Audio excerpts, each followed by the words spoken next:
The first 9 months of the Trump presidency have seen a spate of political violence. Power times 10. And to me, that's a thing I think President Trump should run on. On day one, roll out the black book.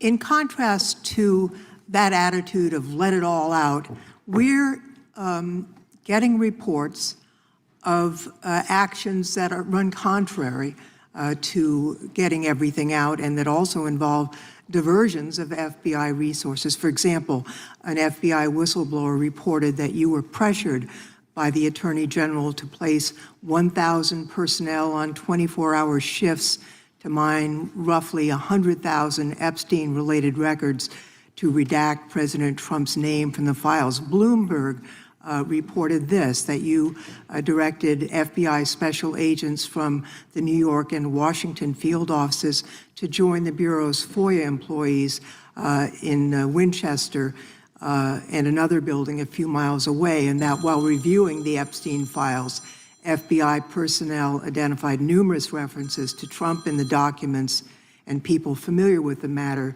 said that Trump's name, along with other high-profile individuals, was blacked out. Now, the New York Times reports, and this is a quote, Justice Department officials diverted hundreds of FBI employees and federal prosecutors from their regular duties to go through the documents at least 4 times, including once to flag any references to Mr. Trump and other prominent figures.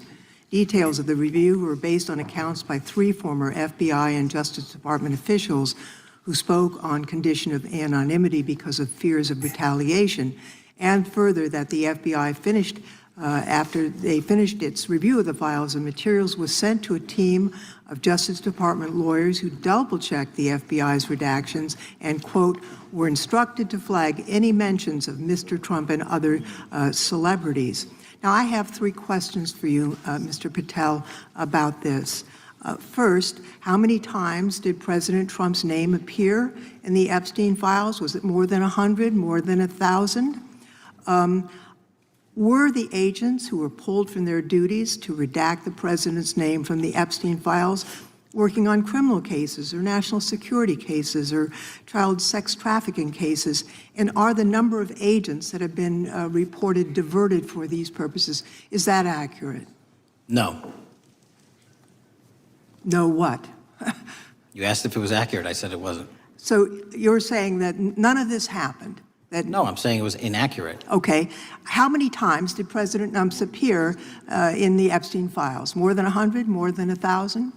No, and what we've been able to release is what we've been legally able to release, and that has been. No, that's not the question. I asked you, how many times did the president's name appear? I don't know. It's your testimony. You do not know that answer. The number of times? No. Could you tell us how many agents were diverted for this task and what they were working on? Well, when you say diverted, you make it seem as if agents were pulled off what they do all the time. Agents at the FBI masterfully do double duty and triple duty. And because of the public's interest in this case, we flexed resources to make sure that we could answer the public's signal demand. So do you want us to look through the material and provide it to you, or you do not want us to do that? So it's your testimony that no one was diverted from a criminal matter, that this was a top priority to go through this material to look for Mr. Trump's name. Is that your testimony? That's the highest priority for the FBI? What's one of the most impressive things about the FBI leadership and the careers that are in place is that they make the decisions on who to send where on priorities and make sure the mission needs are not hurt. And that's what happened here.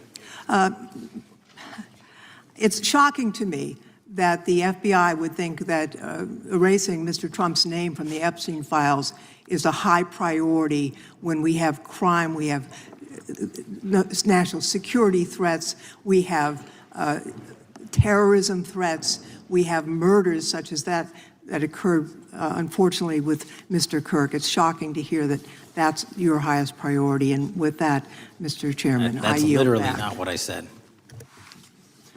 Gentleman yields back. Gentleman from Wisconsin is recognized. Director, is President Trump implicated in any wrongdoing related to Jeffrey Epstein? Based on the entirety of the evidence that we have, absolutely not. The president is not implicated. Correct. Thank you. I want to talk a little bit about China's malign influence here in America. And, we've seen spy balloons traverse the United States. We've seen police stations in communities around America. And sitting in the chair you're in just 2 years ago, there was a sheriff from Cochise County, Arizona, Mark Daniels, that was here, who said that the exponential increase in the amount of fentanyl that is coming into America is directly related to the open borders policies of the previous administration. Do you agree with Sheriff Daniels' characterization? In large part, yes. So since you've been director, has there been a reduction with, we've talked about how the border is largely secure now, right? The southern border, yes, sir. The southern border is largely secure. Has there been a concomitant reduction or a reduction in the amount of fentanyl that is coming into America? There has been a massive reduction to the tune of, we have seized more than 25% year-to-date this year than the prior year, and that's enough fentanyl to kill 120 million Americans. Does China play a role in this fentanyl that's coming to America? As I stated in my opening, sir, what they do and the companies in China, mainland China, do is produce the precursors and the cutting agents that they send ship overseas through various countries into the Mexican drug cartels who produce it. So they basically are the cooks in terms of the ingredients. Tell us, what is the FBI doing to stop China from delivering death to America? So for the first time in a decade, I actually reached out to my counterpart at the Ministry of Public Security. No one at the FBI had done so, to engage. Ministry of Security, where's that? In mainland China. In mainland China, okay, thank you. To engage in a conversation to say, hey, can we have a certain number of these precursor chemicals listed in China so that they become illegal and illegal to trade. We're also working with our counterparts in places like India and Guatemala because the transshipment routes of the precursors, the Mexican drug cartels have gotten creative, and instead of coming directly to America are going into these countries. And we've had massive success in India and Guatemala, and in those governments' great partnerships in shutting down the ability to ship the precursors into those countries, which are ultimately destined to America. So those people that are working with security agencies have been working with you, is that accurate? Yes, sir. So I want to turn to a couple cases that are at the University of Michigan, where Chinese nationals, on behalf of the Chinese government, smuggled in illicit biological materials, stuff that can harm our agricultural industry. What actions are you taking as we see repeated stories of Chinese nationals doing this in the United States? So just that, sir. This calendar year alone, as I was mentioning, our counterintelligence operations and cases brought against the Chinese are up by, I think, something like 40%. And specifically, the cases in Michigan show two threat streams, not just against our agricultural industry, which is a threat to national security, but they were also bringing in chemical agents and mushrooms, I'm not the exact expert, that would have ultimately hurt our population. We arrested and charged all of those individuals, and we are aggressively going after them in every single state because they weren't doing it in Michigan alone. Should research universities across the United States be doing a thorough job of vetting Chinese nationals that are coming to their universities? They should. Turning to spying in America, we heard the stories about Senator Dianne Feinstein's driver, who was a Chinese spy. We're familiar with Linda Sun, who worked in Governor Hochul's office, Christine Fang in California. What are you doing to find these people who are Chinese spies that are trying to burrow themselves into the politics of America? Because we know it's happening, right? Yes, it is. And what our counterintelligence unit is doing is aggressively seeking the intelligence into where these individuals are working. Then we are utilizing our operational authorities to go in and investigate them either through our human source networks and collecting information through lawful process, online search warrants and data so that we can bring proper arrest charges and publicize to the world what they're doing here. And just because we've caught a few doesn't mean we've caught everybody. We've got a lot more to go. I get one more quick question in. The FBI arrested a judge in Wisconsin, Hannah Dugan, for interfering with a federal law enforcement operation. Could you tell us a little bit about that? And is a judge above the law here in the United States of America? Well, no one is, and that case is ongoing. But as you stated, and these allegations said, there was an interference in a lawfully executed federal law enforcement priority that was interfered with. I yield back, Mr. Chair. Gentleman yields back. The gentleman from Tennessee is recognized. Thank you, Mr. Chair. Director Patel, I believe you had primary importance in starting Operation Viper in Memphis. Is that correct? Yes, sir. And Operation Viper brought in the FBI, the DEA, the ATF to help the Memphis police in policing the city. That'll be phase 2, sir. Phase 1 was FBI and local law enforcement in Memphis for the last few months. Okay. You did a good job, and the police director and the mayor have told me that that has been helpful, the FBI working with the police. And the FBI are trained in law enforcement. They know Miranda rights, they know how to do policing, and they do a good job working with the police. Do you think that the National Guard is necessary to do the work that the FBI is doing now? Thank you. I do think it's necessary to finish it. What we've done is 500 arrests in Memphis and 110 federal indictments. But what we need to do is we've only secured a piece of where the criminal conduct is occurring in Memphis, and we can't work inside perimeters that are not established and safe, and we don't have the manpower to give us the space to fully go into the areas where the criminal activity remains. Well, are you suggesting that the National Guard is going to go into the more heavily crime areas? They're going to establish, like they did in Washington, D.C., perimeters where local law enforcement and the FBI, DEA, ATF, and U.S. Marshals can go into. We can't be going into all these areas knowing that they're extremely volatile and jeopardizing the safety of our agents. But did the National Guard do anything in Washington to help the FBI stay safe from these dangerous elements? They established perimeters.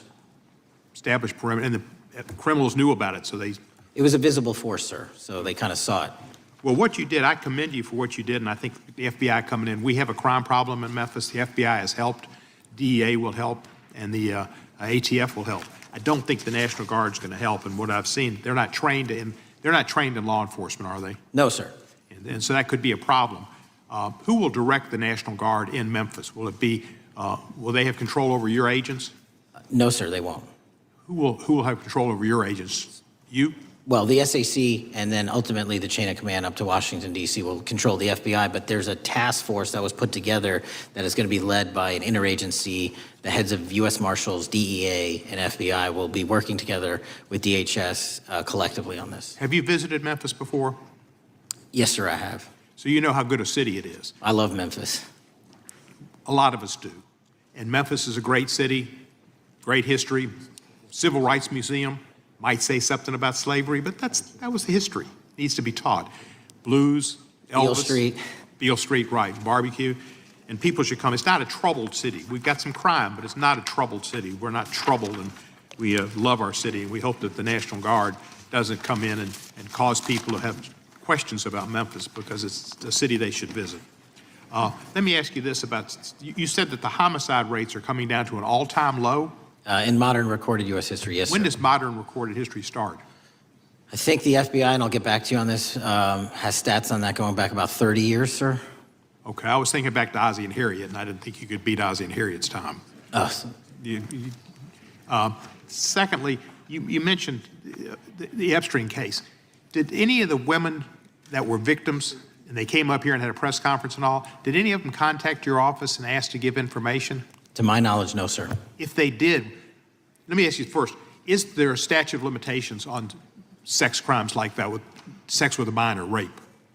The DOJ is the expert, but I do not believe there's a statute on that, limitations on that. So if there's not a statute of limitations, should you not be interviewing those people who know who raped them and the names and the places and give you that information? That seems like that's a treasure trove of information, and it's a serious, serious, serious number of crimes. Sir, I couldn't agree with you more. We've been very public about asking individuals to come forward with new information, and we would run out every single lead on that. Well, I'm sure the women will come forward, especially today, to assure that they will get an opportunity, because that seems like something we ought to do. Mr. Driscoll, what was his reputation? I can't comment on Mr. Driscoll's matter. It's an ongoing litigation. Yeah, but his reputation you could tell us about. I can't tell you about his reputation. His work has been laid out in that lawsuit. How many of the FBI agents who worked on the January 6th case have been fired? I don't have that number, sir. Do you have a ballpark figure? No, but I can tell you that individuals based on case assignments in the FBI that I have led have not been terminated for case assignments. Thank you, sir. And come back to Memphis, and you work with Kevin Kane in our Tourism Bureau. he's great. Thank you. And thank you for your work in Memphis. Gentleman, you're back. Mr. Chairman, I have a unanimous consent request. Gentleman's recognized. So I've got 4 documents I'd like to introduce into the record. The first one is Jeffrey Epstein's 6th story played out for years in plain sight.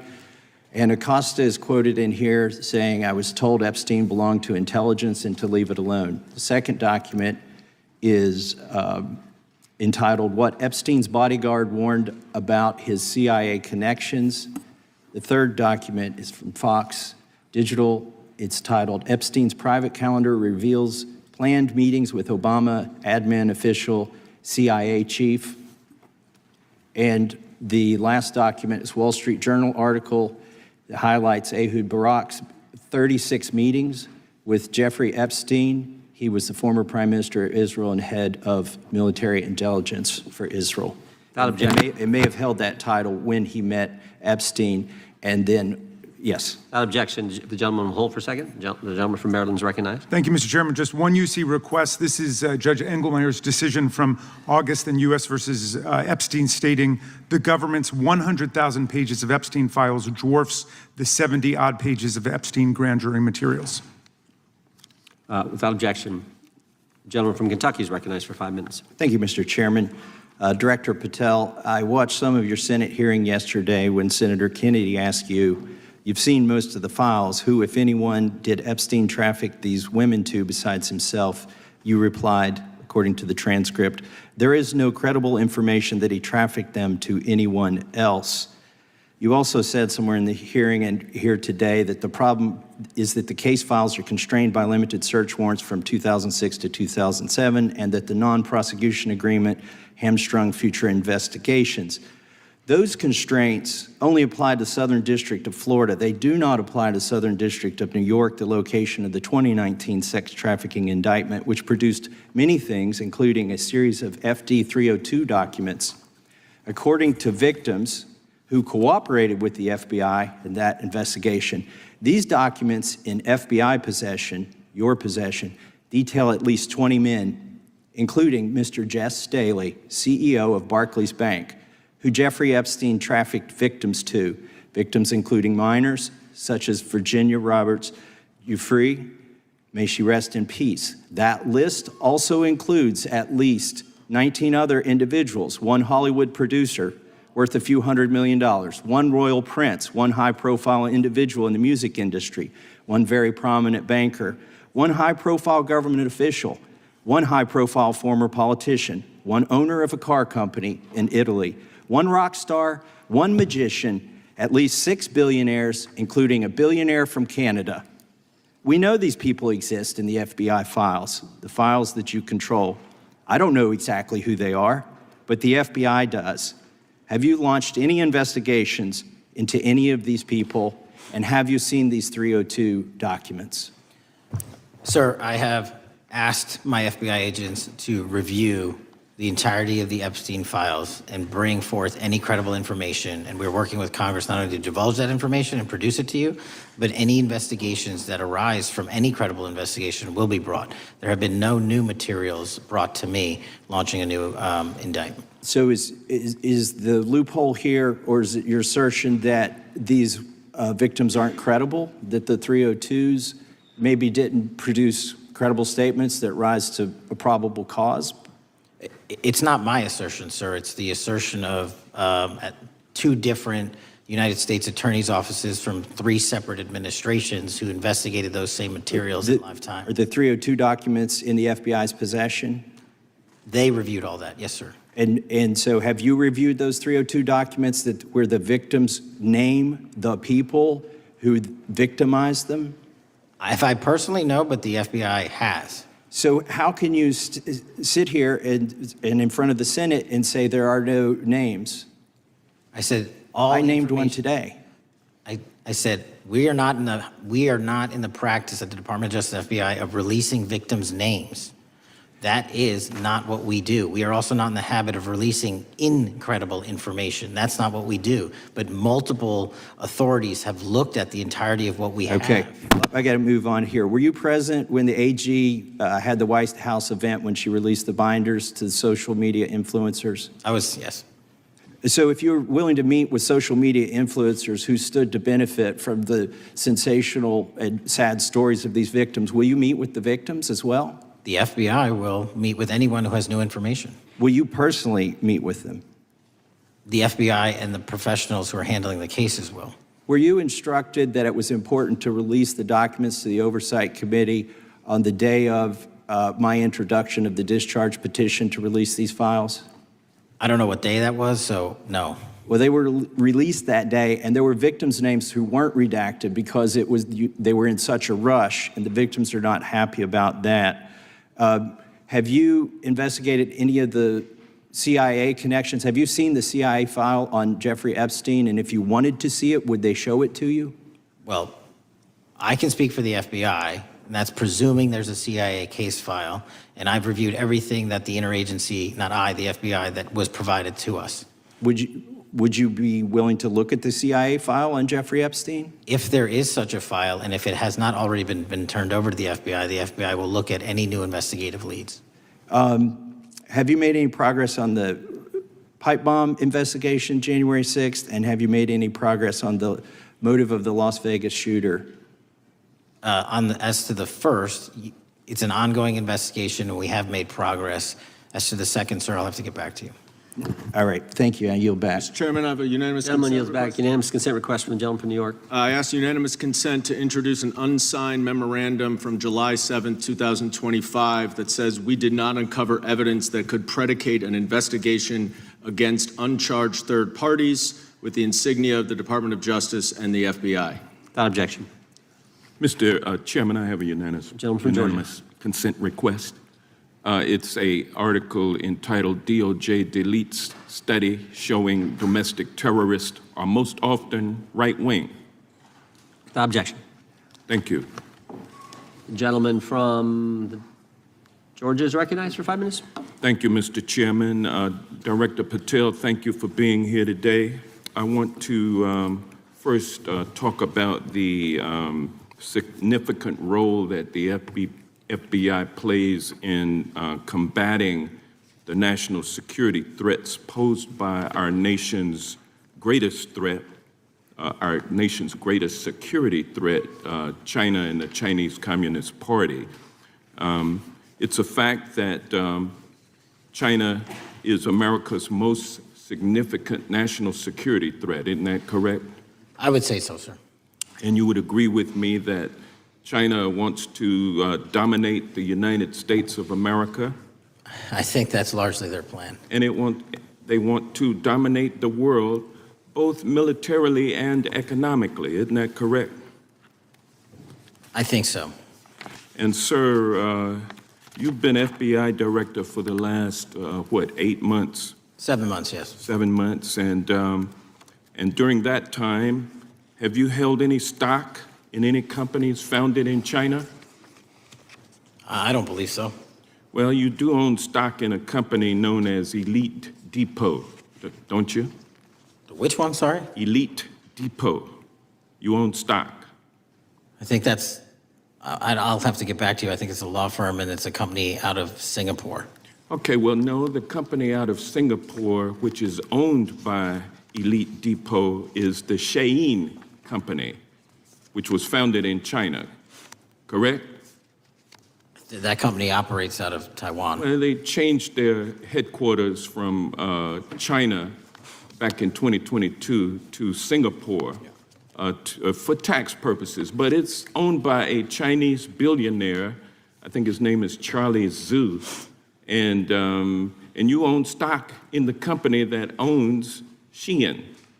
Which I disclosed during my confirmation process. You certainly did.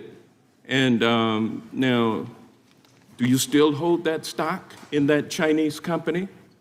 Pursuant to the Department of Justice, who reviewed my material that was submitted during my confirmation process, I was able to hold certain stocks, and they made the You decision. still hold the stocks that you have, you still hold on to these Chinese stocks, these stocks in this Chinese company? I disagree that it's a Chinese company, but I was in the DOJ, when you're appointed, makes a call on what you can and can't possess. Well, now, let me ask you this. Chinese companies steal trademarks, they produce counterfeit products and sell them over the internet on platforms such as Shein. They steal intellectual property. They steal data from American companies. And to me, it seems inconsistent with your role as FBI director that you would own stock in a company that is based in a country that is the nation's premier national security threat. It's like you are putting your own financial security over the security of the nation. I disagree with that characterization. Well, I think the American people look at it like it's a classic situation of the fox guarding the hen house.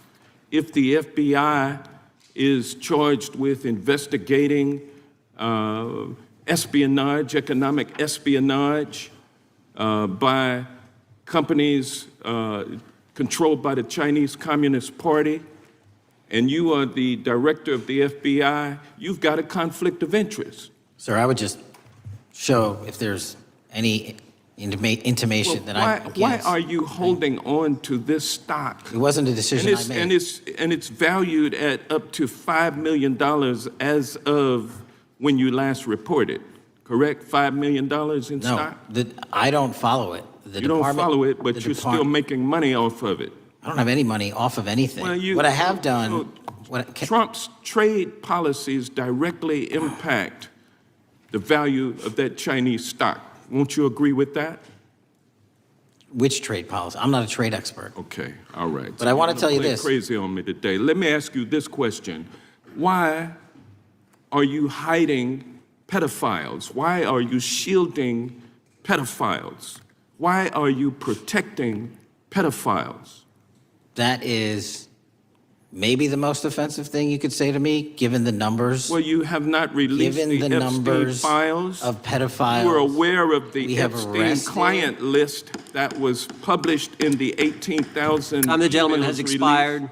The gentleman yields back. Can you answer the Can question? I just respond? Of course, the gentleman can answer the question. Since I took over the FBI, there has been a 33% increase. Sir, all of that Encounter- started under Christopher Your Wray. time is done, but No, it didn't. the witness gets All to of answer that the started question, under and the then we'll go to our previous, next. 33. FBI director, sir, and you're coming in here trying to take credit for something that a previous director Gentlemen, instituted and largely brought to conclusion. I take I no think it's made credit. clear It's that offensive. the It's director offensive.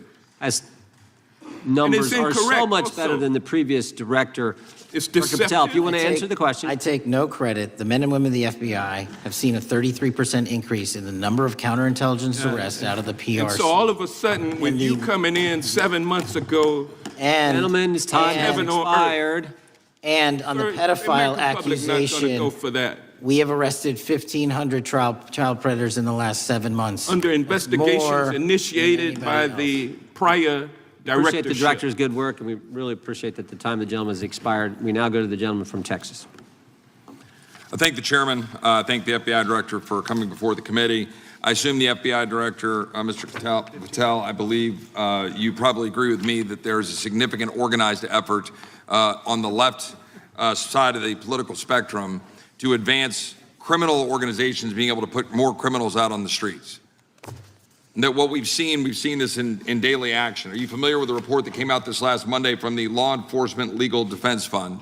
I'm not familiar with that, sorry. So this report came out this past Monday, and it said that significant amount of the money flowing out of George Soros and other leftist organizations and funders has been funding DAs and prosecutors, and quote, many of these DAs had never managed an office, prosecuted a criminal case, developed organizational policies.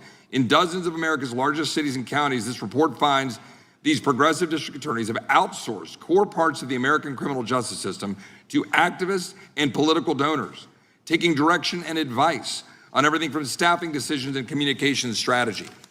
Organizations, it's a complex web of donors going in through these organizations to put radical DAs and prosecutors out there putting criminals on the streets. Does the FBI director agree that this exists and is a problem? I will accept the factual representation, and if that exists, it is a problem. The organizations such as TIDES, the Fair and Just Prosecution, Brenner Center for Justice, Partnership for Safety and Justice, the Vera Institute of Justice, the amount of dollars flowing from George Soros through and to these organizations and to the various prosecutors that have resulted in increased crime on our streets, including the brutal murder of the Ukrainian refugee in Charlotte. I bring that up because that is one component of the problem. In addition, we have an organized effort targeting our border. The NGOs, the nonprofits and the deep pockets, the United Nations, charitable organizations, and a long list of over 250 organizations that the Center for Immigration Studies put out that lays out a complex web of organizations that were moving people into our country, knowing that they're dangerous, knowing that they're criminal, associated with taxpayer dollars flowing through the United Nations and donor dollars flowing through organizations, including ostensibly religious ones, putting these dangerous individuals on the street that resulted in fentanyl in our communities, that resulted in the death of Jocelyn Nungare, of hundreds, thousands even, as the director testified, 100,000 people dying from these narcotics every year. All of this in an organized effort, a complete effort by the radical left to use taxpayer dollars and these dollars to put people on our streets. In addition, the extent to which we've seen now with the Southern Poverty Law Center and their hate map targeting, for example, the Family Research Council, where we had a shooting right here in DC over a decade ago, putting Charlie Kirk, putting a target on TPUSA, Antifa, other radical organizations that are very specifically organized in targeting conservatives and ordinary Americans. Well, how about the organized effort to infiltrate our schools and advance a transgender agenda and advance a radical agenda, perhaps one that we will see exposed further in the individual that actually shot Charlie Kirk. So here's my question. Will you as the director, and are you as the director, pursuing all legal channels to follow the truth wherever it may lead on this organized effort, one? And two, do you agree that Congress should take all action necessary to expose this web of dollars that are flowing to undermine our way of life? I got another minute in my time that I'd like to hear from you on this topic broadly. I'll keep it short. Investigatively speaking, we are doing the following. We are following the money. We are following the money in every organization and every person that is violating the federal code. And it doesn't matter what your background or ideology is, we are following the money. We are using legal process to following that money, issuing subpoenas to follow that money, using grand juries to follow that money. And when we have results to recommend for prosecution to the Department of Justice, we will do that. And we will continue to publicize documents through Congress, yes, when we make these findings. Mr. Chairman, I'd like unanimous consent to insert the record outsourcing justice by the Law Enforcement Legal Defense Fund that I alluded to before. I would ask unanimous consent to add a 2024 list provided by the Center for Immigration Studies on these United Nations and other affiliated groups that are responsible, over 250 of them, for moving individuals into our country in a coordinated effort. I would like a unanimous consent to insert a letter that I sent that currently has 33 members of the United States House of Representatives have signed on it, calling for a special select committee to pursue the organized effort from the radical left to target our way of life and undermine our security by putting criminals on the street and having our borders being wide open and putting us in danger. Without objection. With that, I would yield back. Without objection. Gentleman yields back. Mr. Chairman, I have a couple of unanimous Gentleman's consent recognized. requests. One is a letter from Senator Tom Cotton dated last year urging the U.S. to, quote, ensure that data from U.S. companies is not harvested by the Chinese Communist Party through the purchase of Xi'an software and technology. Without objection. And also a statement by Marco Rubio, then Senator Marco Rubio, which warned our UK allies about, quote, Xi'an's deep ties to the People's Republic of China. Without objection. Also, crime is the record crime is down in 2025. Trump doesn't deserve credit, which demonstrates that the crime rates have been decreasing since 2023, which was published by the Vera Institute. Also, a unanimous consent request to enter into the record a NPR report from July of 2024. GOP vows to make America safe again. Statistics contradict their growing crime claims. Without objection. Also, a report out of the American Presidency Project dated January 17, 2025, record low crime during the Biden-Harris administration.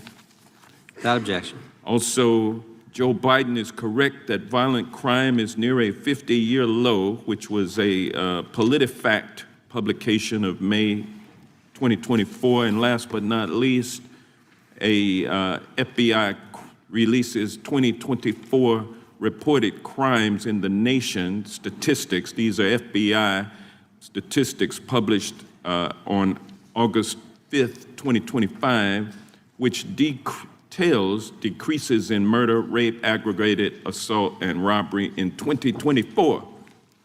Without objection. Gentleman from Kentucky is recognized for unanimous consent. Mr. Chairman, I ask unanimous consent to submit two sets of documents. The first is a series of emails from the victims of Jeffrey Epstein. They are making FOIA requests to get their own FBI files and not having any success. So I want to bring attention to that by submitting that to the record.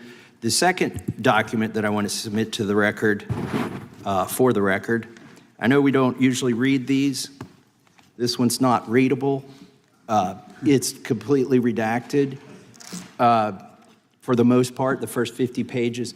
This is actually the search warrant that was served on James O'Keefe for a diary that he had already given to the government 2 months before.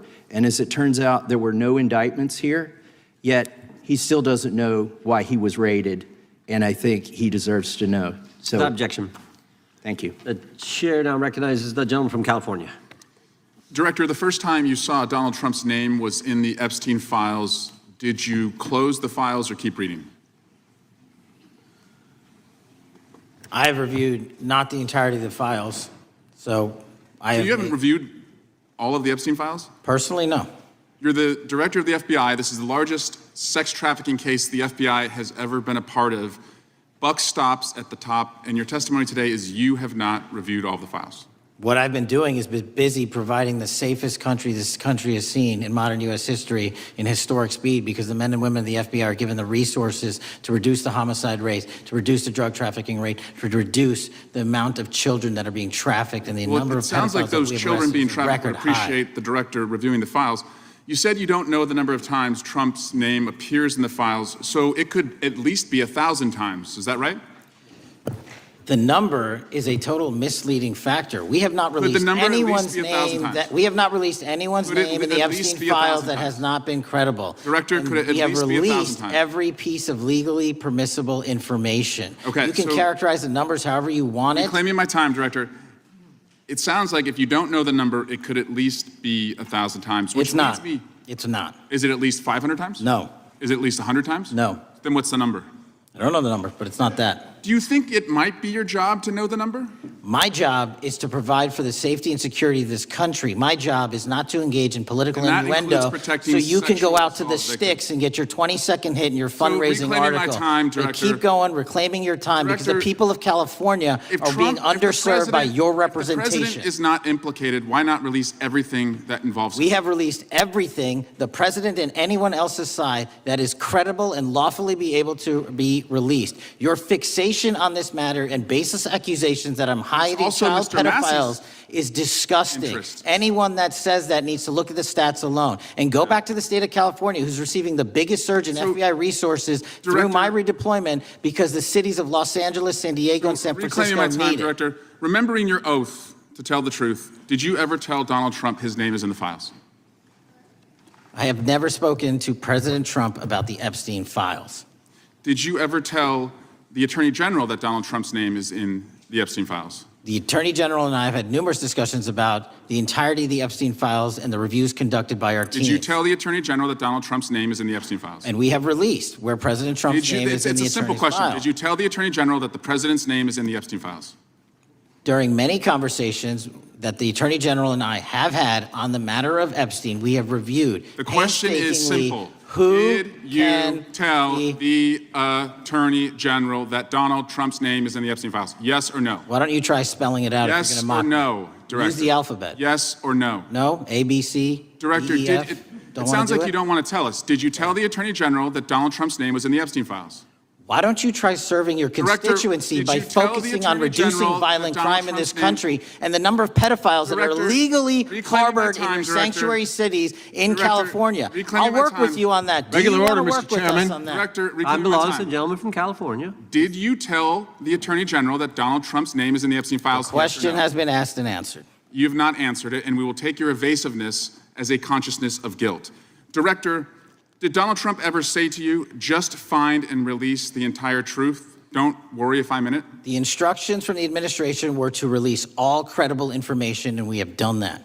Did Donald Trump ever provide information about Jeffrey Epstein as an informant? Donald Trump has not been, and I can only speak for the FBI, an informant of the FBI. So, Director, you've played this cute shell game where you say you can't release everything because the court has said that it legally is not allowed to be released, but the court calls bullshit. Judge Richard Berman said that when you went to the court, quote, information contained in the Epstein grand jury transcripts pales in comparison to Epstein investigation information and materials in the hands of the Department of Justice. So let's move on, Director. You wrote a book called Government Gangsters. You identified 20 individuals in that book. You put me on that list at the top of the list. Thank you. My children find it flattering. 20 of those individuals have been investigated or have had adverse actions. Director, considering that you have identified these people as, quote, government gangsters, will you recuse yourself from making any investigation decisions about these individuals? Anyone that has been terminated at the FBI has been done so the because question they failed again. to meet the muster Director, in their constitutional I will obligation. work on the No, no. audio-visual capabilities. I'm of going to the room so borrow that you your can hear me. terminology and call I'm reclaiming bullshit my on your time. entire career in I'm Congress. reclaiming my It has time, been a Director. disgrace to the American Director, I'm people. reclaiming my You time. can No, reclaim your you time all you recuse want. yourself. Chairman, you're going to allow a Protect the witness to citizens of speak, Mr. California. Chairman? Mr. Chairman, would you give recuse yourself, Director? The gentleman has no time to. Mr. Chairman, would you Mr. Chairman, admonish the point of- witness not to insult members? The gentleman has no time. Mr. Chairman, The just committee will remember. quick point of order. Could the gentleman be extended an additional 20 seconds to complete his thoughts since the witness decided to interrupt him And continuously? then the witness will be able to respond if he wants. We'll make sure he Thank has you. time to do that. My question Gentleman, is, continue. will you, Director, recuse yourself, yes or no, from investigating or making decisions about the 60 individuals, including myself, that you identified as government gangsters? Yes or no? Time of the gentleman has expired. The No. witness may respond if he would like. And the answer was no, as I heard. Correct. Okay. The gentleman from Wisconsin, the gentleman yields back. The gentleman from Wisconsin is recognized for 5 minutes. Thank you, Chairman. Thank you, Director Patel, for being here today. I wanted to talk a little bit about the assassination of Charlie Kirk and the FBI's subsequent investigation. I know it's really sensitive, and you can make the call as to whether or not, obviously, it's something that you can respond to, but I think it's still fresh on many people's minds. I want to congratulate you and Utah law enforcement for the work you did in identifying the suspect and apprehending him. According to public reports, and I think this is what maybe it's, I still have questions about, and maybe the public does. According to public reports, the alleged shooter arrives on the Utah Valley University campus nearly 4 hours before the shooting. Was that your understanding? Is that kind of? I'll let the public reports reflect themselves. I don't have the exact timeline. Okay, so we don't have any idea kind of his prep or how he set up or how he utilized that time when he first showed up on campus? All of those are being currently investigated through our cell phone analysis and through our witness interviews. And the state of Utah has now announced charges seeking the death penalty against this suspect. So we're a little limited in what we can continue to say. Sure, I understand. And the suspect, like you referred to, is then captured on security footage jumping off the roof of the alleged shooting location, the Losey Center, Do we have any idea how the suspect got up on the roof in the first place? I think for members of Congress, especially after Butler in Pennsylvania, it's just unimaginable that there could be some type of security breakdown prior to an event of that size where somebody could access a rooftop. So not commenting on the case, but having gone to the crime scene and walked the steps that we believe were taken, the roof was actually readily accessible through an exterior stairwell, so anyone could have gotten on it. Okay. The suspect flees on foot to kind of this wooded area where he drops the rifle, wraps it in a towel, and then proceeds to his staged vehicle and basically drives home. So do we have any idea what the towel was about? Was it used later to identify a place where the firearm was left, or What we can tell you is the towel, there was a screwdriver found on the rooftop, which DNA was collected off of, and the towel was found wrapped around the firearm in question in a wooded area next to the campus. All have been processed for DNA. And then, according to the suspect's roommate, there were allegedly messages on instant messaging platforms, specifically Discord, suggesting the towel may have been used to identify that weapon's location. So the public reports have suggested that the shooter acted alone. Do we still believe that that's true? Do we have any idea as to whether or not those Discord messages led us to believe that the shooter may have had help in any way or assistance? I can only speak to the FBI's investigation, and our investigation is ongoing, and we are interviewing any of those individuals involved in that chat and other individuals in the area. Very good. And so my suggestion, if there are accomplices, I'm sure this is something that the FBI is going to continue to investigate fully and thoroughly into the future. Yes, sir. The reason I ask that is because I don't know that that was necessarily the case with Butler, Pennsylvania. So thank you so much for your persistence kind of in this matter. There's still a lot of public questions that need to be asked. Let me shift to another topic very quickly. On July 31st, 2025, the DOJ and the CIA declassified the annex to Special Counsel John Durham's 2023 report on Operation Crossfire Hurricane. The 29-page Durham Annex contains previously classified information about, among other things, the investigative referral of the Clinton campaign plan. Why would somebody place documents in a burn bag related to this case? That case is very much ongoing, so I can't comment on the stylization of the evidence we're collecting. Can you comment at all on the Durham Annex as I described it? The Durham Annex, which has been publicly released thanks to the FBI's commitment to transparency, is one of the documents that's being utilized. And in general terms, speaking for burn bags, sir, a burn bag is what you use to put classified documents into generally, because that is literally how you destroy them. So it appears that efforts were made by the Clinton campaign to reach out to the FBI agents or the Clinton sympathizers in the intelligence community in order to lead more credibility to the Clinton campaign plan. Do you think that's an accurate characterization? Again, I'm not going to characterize that material because it's part of an ongoing investigation. Thanks for being here today. I yield back. Gentleman yields back. Gentleman from California is recognized. Thank you, Director Patel, for being here today. The FBI searched Jeffrey Epstein's Manhattan residence, correct? I believe that happened in 2018. I think there was 2 locations, sir. It's 2019, and in that residence, the FBI found a safe, correct? I don't have the catalog of evidence in front of me. In that residence, the FBI found a safe, correct? I'll accept your representation. Okay. And in that safe, the FBI found topless and lewd photographs of girls, correct? Again, sir, I'll accept your representation. I don't know. Thank you. It was all over the media at the time. There's a New York Times article that says Jeffrey Epstein is indicted on sex charges as discovery of nude photos is disclosed, dated July 8th, 2019. And the Times reports a trove of lewd photographs of girls was discovered in a safe inside financier Jeffrey Epstein's Manhattan mansion. Author Michael Wolff has conducted numerous interviews of Jeffrey Epstein. I'm going to play for you a video clip of what Michael Wolff said Epstein told him was in the safe and what he showed the author was in this safe. So let's please play that clip now. Elected. And I was sitting talking to Epstein, and he said, "Wait a minute, I got to show you something." And then he went into his safe, and he came out with photographs. They were Polaroids, I think, and he kind of spread them out like playing cards, and it was Trump.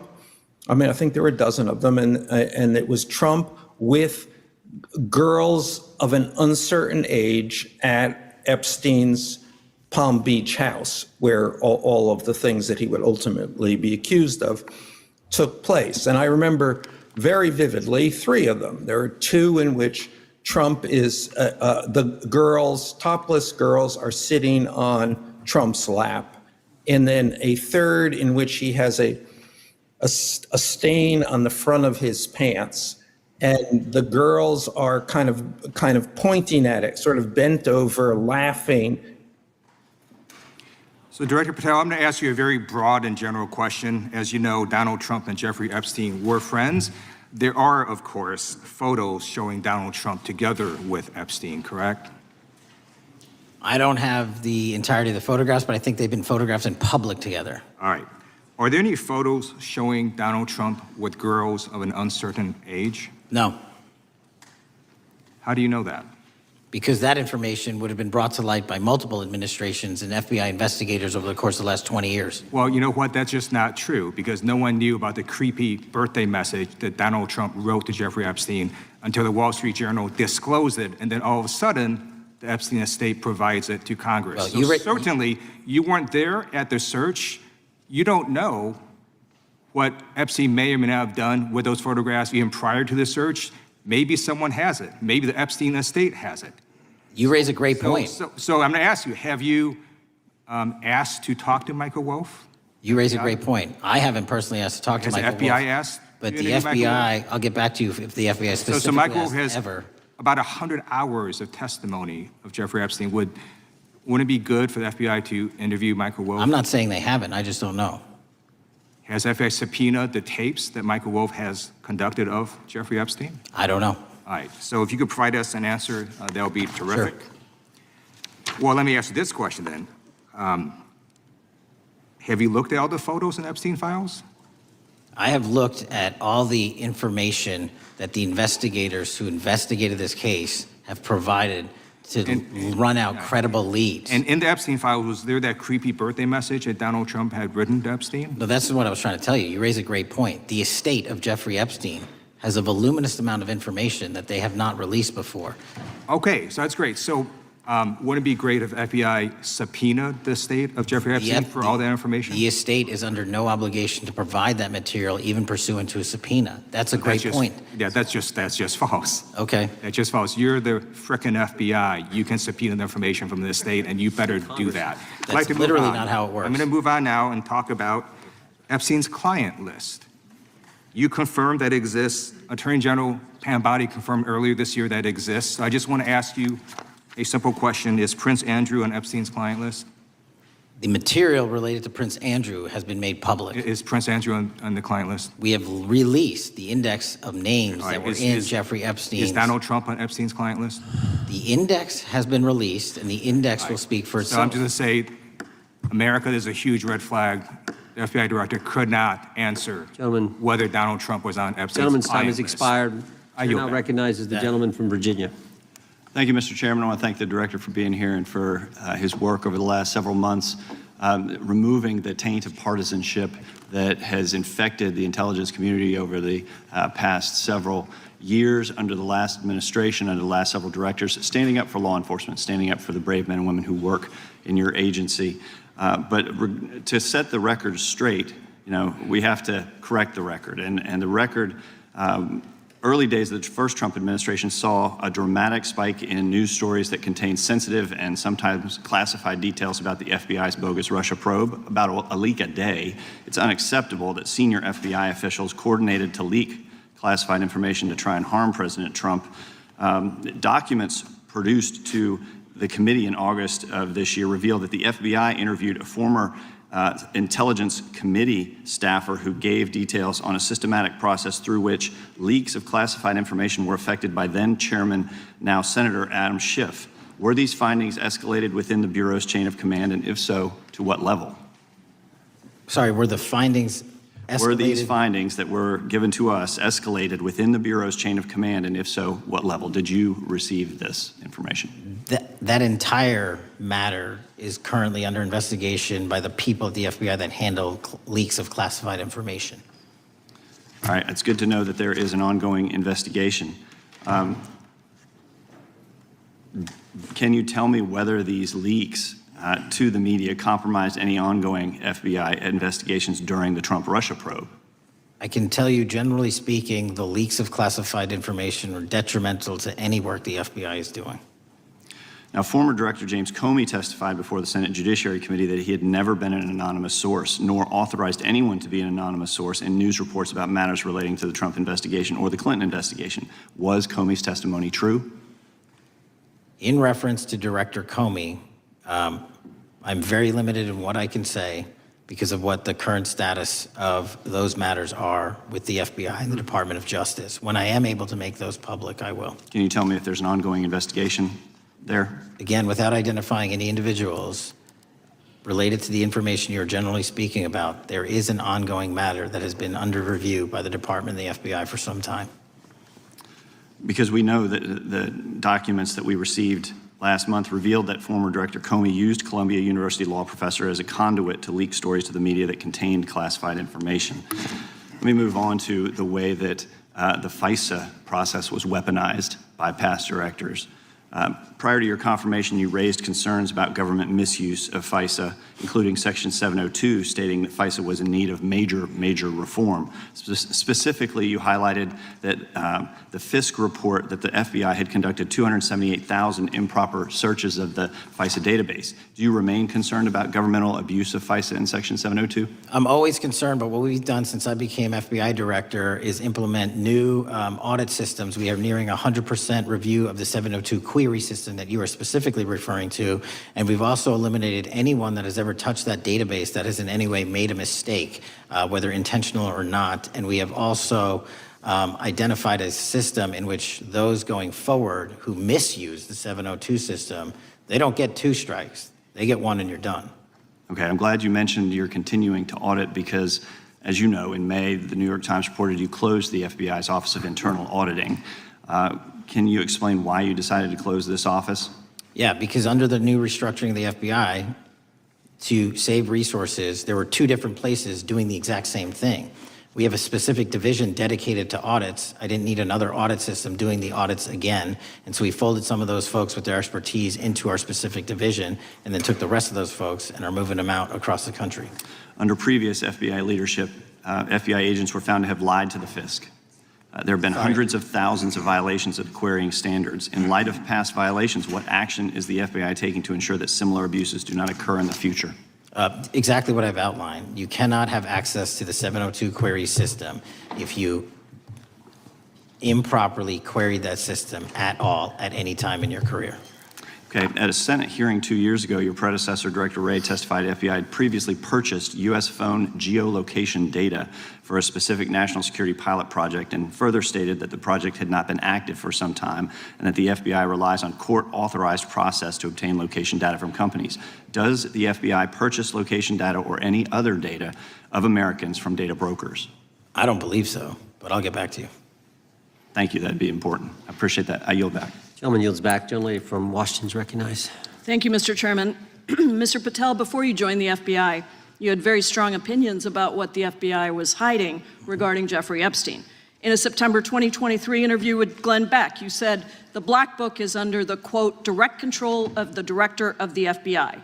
In December 2023, you said, let us know who the pedophiles are. Even for a short time after becoming FBI director, in February of 2025, you tweeted, quote, there will be no cover-ups, no missing documents, no stone left unturned. In June, you told Joe Rogan, quote, we've reviewed all the information, we're gonna give you every single thing we have and can. But then suddenly in July, everything changed. You and Attorney General Pam Bondi released one video and said that there was nothing more to see. Your July memo says you uncovered more than 300 gigabytes of data and physical evidence, but that you had decided no further disclosure would be appropriate or warranted. That is a quote. I think what happened, Mr. Patel, is that suddenly you discovered that Donald Trump's name was all over these files, and you started a giant cover-up. So you are under oath, Mr. Patel. You just testified to Mr. Swalwell that you did not speak to the president about the Epstein files. To your knowledge, did Attorney General Pam Bondi speak to the president about what was in the Epstein files?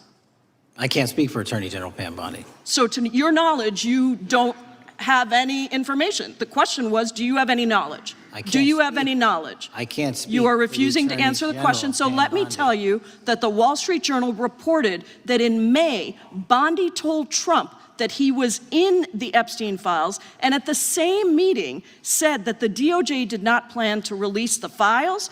Yesterday, you testified to Senator Kennedy that there was, quote, no credible information that Epstein trafficked girls to anyone else, and that you have, quote, continuously and publicly asked the public to come forward with more information, and we'll look into it. Today, in response to Mr. Massey's question, you appear to say that the survivors were not credible.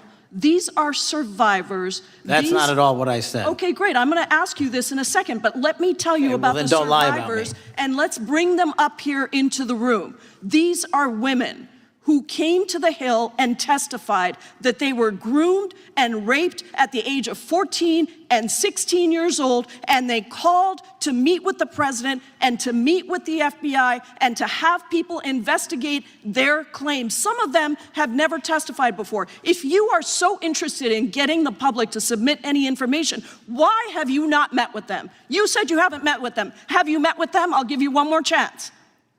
My job as the FBI director is to Is invite the all answer yes or investigative no leads. to whether or not you met with these women who were sexually abused and raped?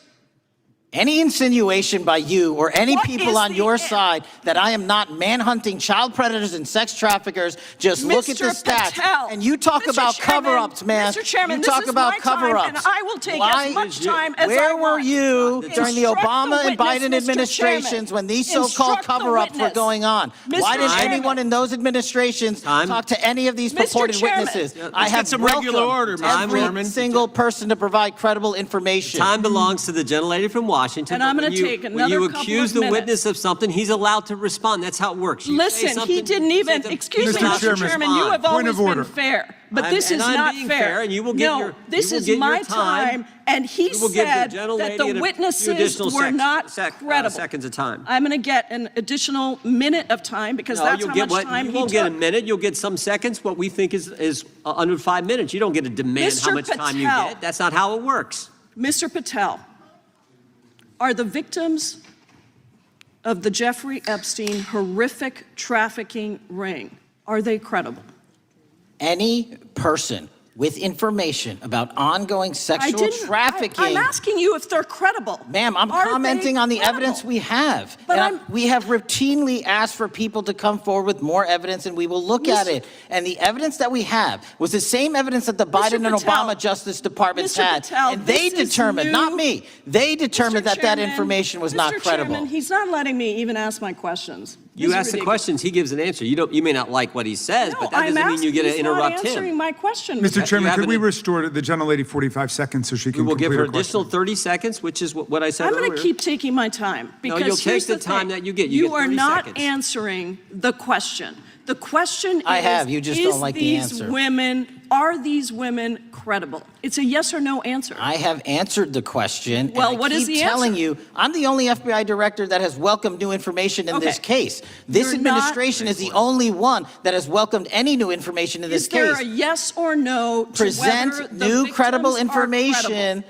present new Are information. the victims credible or not? I'll tell you what happened in the last Trump Are administration. they credible or not? You can't even Victims say. credibly came forward, and you know what happened? President Trump authorized the indictments of President Jeffrey Trump Epstein, called not them a Biden, hoax. not Obama, President Trump no one called else. the entire thing a Democratic hoax.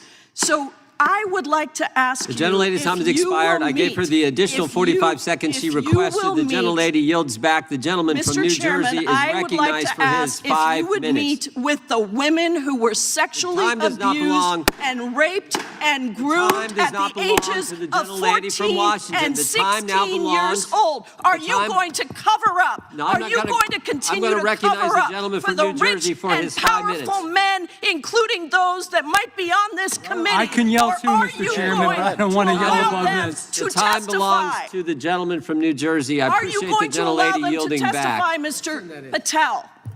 Go ahead. Will Mr. you Angelo. allow them to testify to you, Mr. Patel? Mr. Patel, thank you for being here.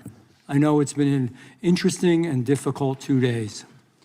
And I wasn't going to talk about the Epstein thing because there's a lot of other issues that affect the FBI, but I have to say a few words. I've sat here, I've listened to this, I've watched it, and you know, my Democratic colleagues are so concerned now, Mr. Patel, all of a sudden. Where were they last year? Where were they the year before? Where were they the year before that? Where was the last president in any of this? Well, all I know, the only thing I see is a single letter from the ranking member that was sent in 2019 that he didn't like the plea deal, and some people signed on to that. Most of the truth, the real truth, let's be honest, let's be intellectually honest. The real truth is we didn't hear from them at all. Anybody of them. Hardly any of them ever mentioned it. Some of them didn't mention it at all until the beginning of this year. Earlier in the year it started. Not one Democrat asked Director Wray. We all remember Director Wray was here. Not once, not twice, multiple times. Nobody asked Director Wray about Epstein before this committee. Nobody was that concerned. Where was the concern for the victims then? Where was the moral righteousness then? Where was the outrage then? Where was the sense of duty then? Where was the desire for accountability then? Where was the urgency for justice then? Most of all, where the hell was the integrity then? You know what the truth is. Let's just say it, man. Tell the truth time. The truth is, it's politically useful for them to try to do this now, even though they didn't give a damn about it in the past. And you know what? That's an insult to the victims, and that's an insult to America. Continue to do the work you're doing. Continue to uncover what needs to be uncovered. One real quick thing before I say anything to 9/11. We know that was mishandled by the past director and by the past FBIs. There are family members here. There are family members who are concerned. God Almighty, we want to get to the truth of that. I ask you, please, to meet with them, to talk to them, and to investigate this with truth. You know, in the Biden administration, we went through a very dark and difficult period of time. The FBI trust was broken with the people. Catholics were, this is the stuff we've been talking about, were labeled radical threats for praying in their churches with their rosaries. Parents at school boards were called terrorists for standing up for their children. Hindu holy men in New Jersey. We have the largest Hindu temple in the world. They were attacked. They were put up against the wall with guns to their heads. So it isn't just a Catholic or Christian thing. American Jews were targeted in colleges and universities, and a lot of folks in the FBI, in the past FBI, not this one, didn't give a damn. We can't go back to targeting religion. We can't go back to silencing free speech. The Biden administration did that. So I got questions for you. Hopefully thoughtful questions that you can answer for us in a thoughtful way. How is this FBI now, under your leadership, how are we restoring trust for Catholics, for Hindus, for Jews, for parents, for all the other, for just American people that were targeted by FISA because they had a different viewpoint? How are we restoring that trust in the FBI? In multiple ways, sir. One, and maybe most importantly, is through transparency and providing the American public with the material so they can see, read it themselves as to what the abuses were in the past, whether it relates to the Catholic memo or the Hindu incident you talked about at the largest temple in North America. any institution of faith and any member of faith will not be investigated by this FBI because they are men and women of faith ever, period. Full And stop. nor should they. Nor should they. I don't mean to interrupt you, but my God, of all the amendments to the freedom of speech, freedom to believe in what you want to believe in, I know you're standing up for that. Continue. I'm sorry. No, that's it. Sorry. Okay. The Richmond memo was driven by a reliance on sources. The Southern Poverty Law Center, you know, the words sound nice, but the organization's not so nice. And we've seen the Anti-Defamation League distort data that counts as violence. Have you been able to identify and eliminate these kinds of partisan sources? We welcome all sources, but we want objectivity and neutrality and decency in the way we report all this. Have you been able to uncover any information there? How do we make sure our sources are good in the future? We have reviewed the source processes that infiltrate any institutions of faith, and they will no longer be going into institutions of faith. They will be directed towards criminal activity and protecting the homeland, the two most important missions the FBI has, and that's what we're going to continue to do. Good. And I'll say this, there was a lot of bull today, a lot of you know what, and I'm not going to say it because I respect the institution so much going on around here. Continue to do the work of the people. You are here for that reason. The administration is here for that reason. It was weaponized and politicized, the FBI, in the past. I hope to God we never, ever see that again. One of the darkest parts of American history. Thank you, Mr. Patel. I yield back. Mr. Chairman, I have a unanimous consent. Gentleman yields back. The gentleman from New York is recognized for UC. I would like to introduce a CNN article that explains how an alleged top leader of the MS-13 gang was dismissed. His case was dismissed in Brooklyn so that he could be deported back to El Salvador, even though he was charged with murder. Without objection. Mr. Chairman, I have some unanimous consent The lady from requests. Washington is recognized. I ask unanimous consent to enter into the record an article titled "Justice Department Told Trump in May that his name is among many in the Epstein files." Without objection.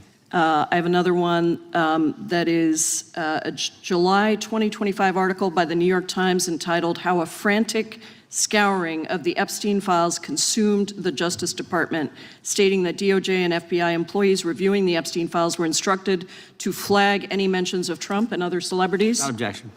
And I have another unanimous consent request to enter into the record an August 2025 article by The Guardian entitled "Ghislaine Maxwell Hinted at Epstein's Ties to Trump Officials. Why Wasn't She Pressed for Names?" stating that Maxwell told Deputy U.S. Attorney Todd Blanche that some of the, quote, cast of characters around Epstein are in Trump's cabinet. Without objection. Chair now recognizes the gentlelady from Pennsylvania. Thank you, Mr. Chairman, and thank you, Mr. Patel, for coming before us to testify today.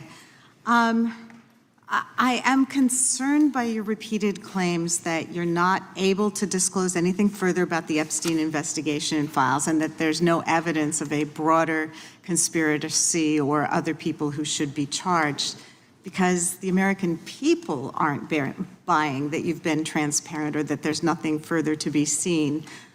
In your exchange with my colleague, Mr. Roy, you reiterated something that I heard you say yesterday in your Senate testimony, and that is, under your direction, the FBI will always follow the money. Is that right?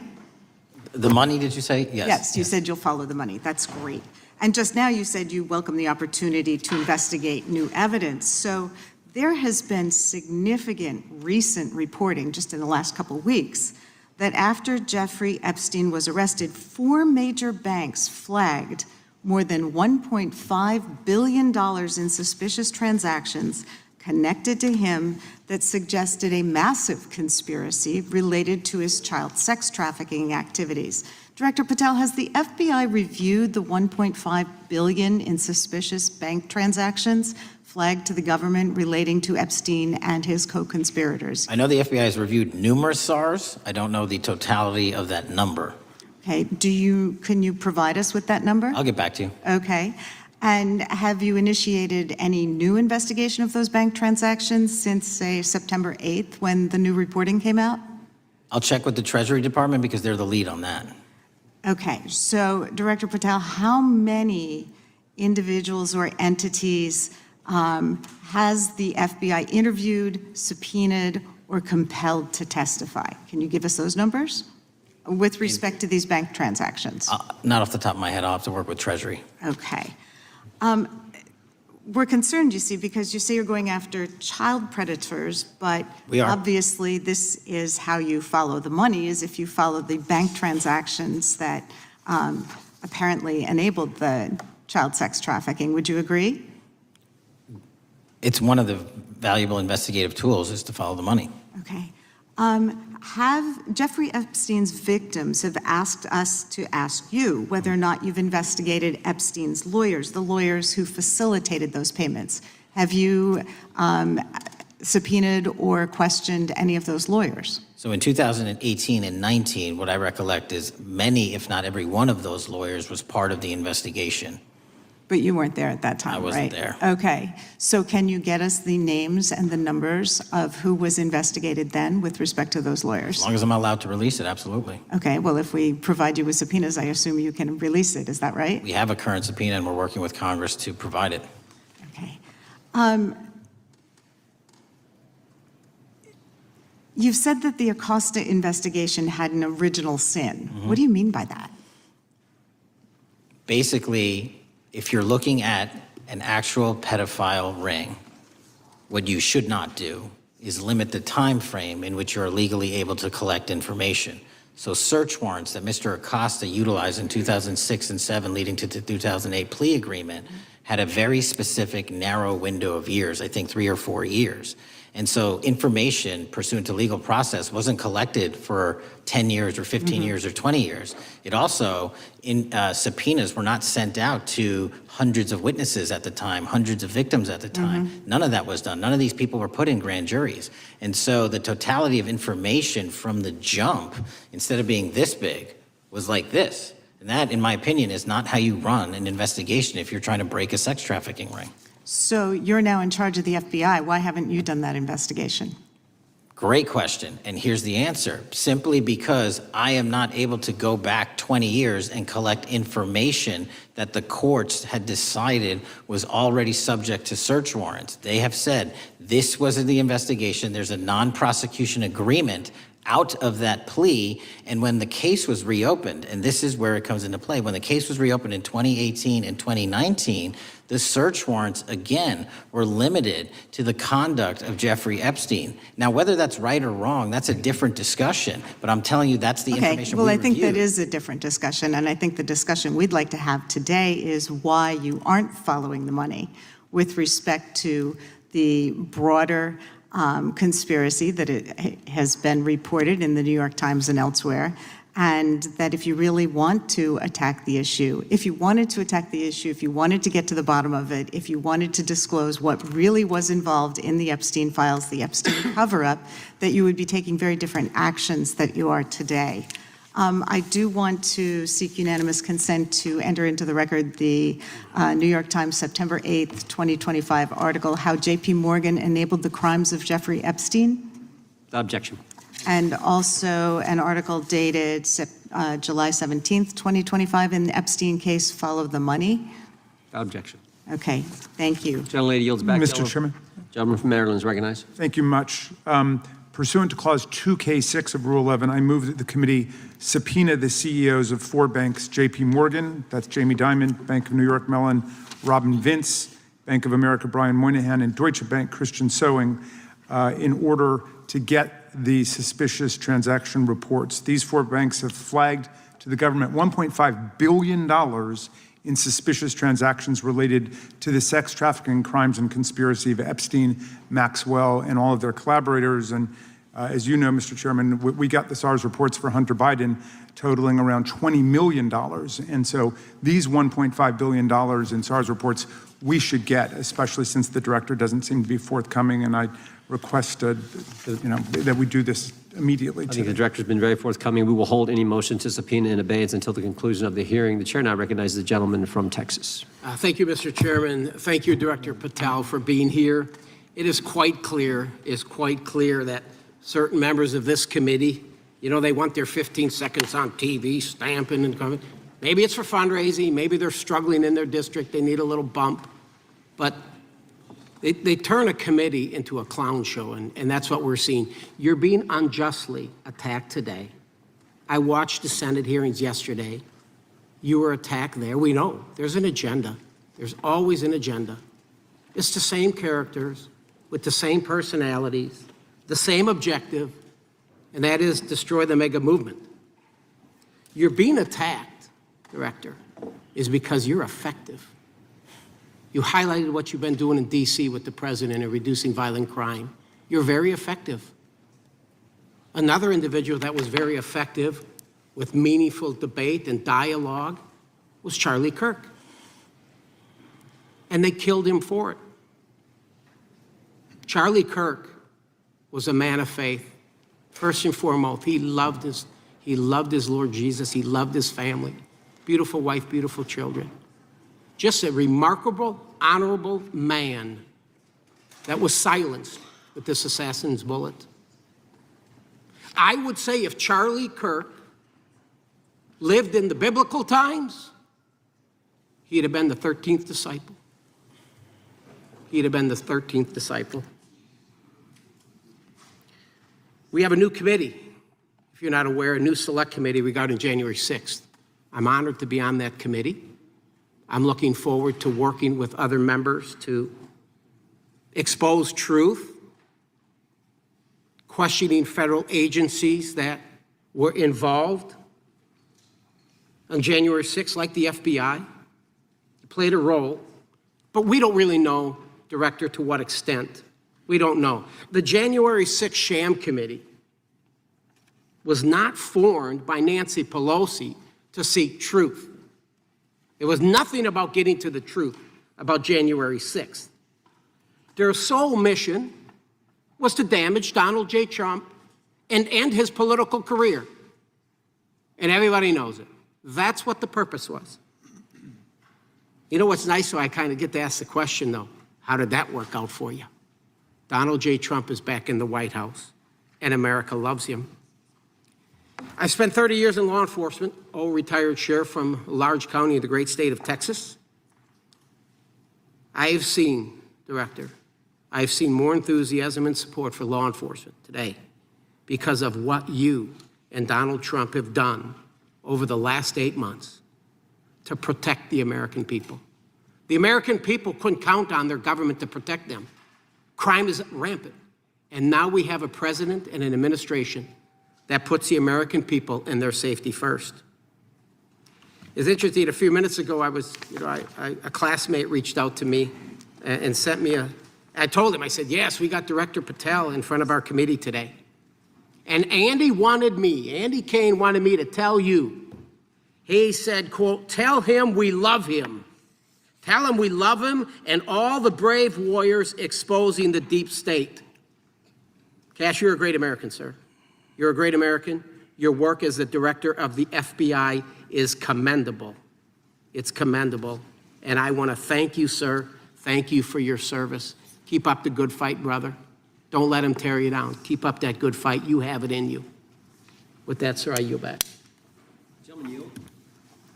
Gentleman yield to me.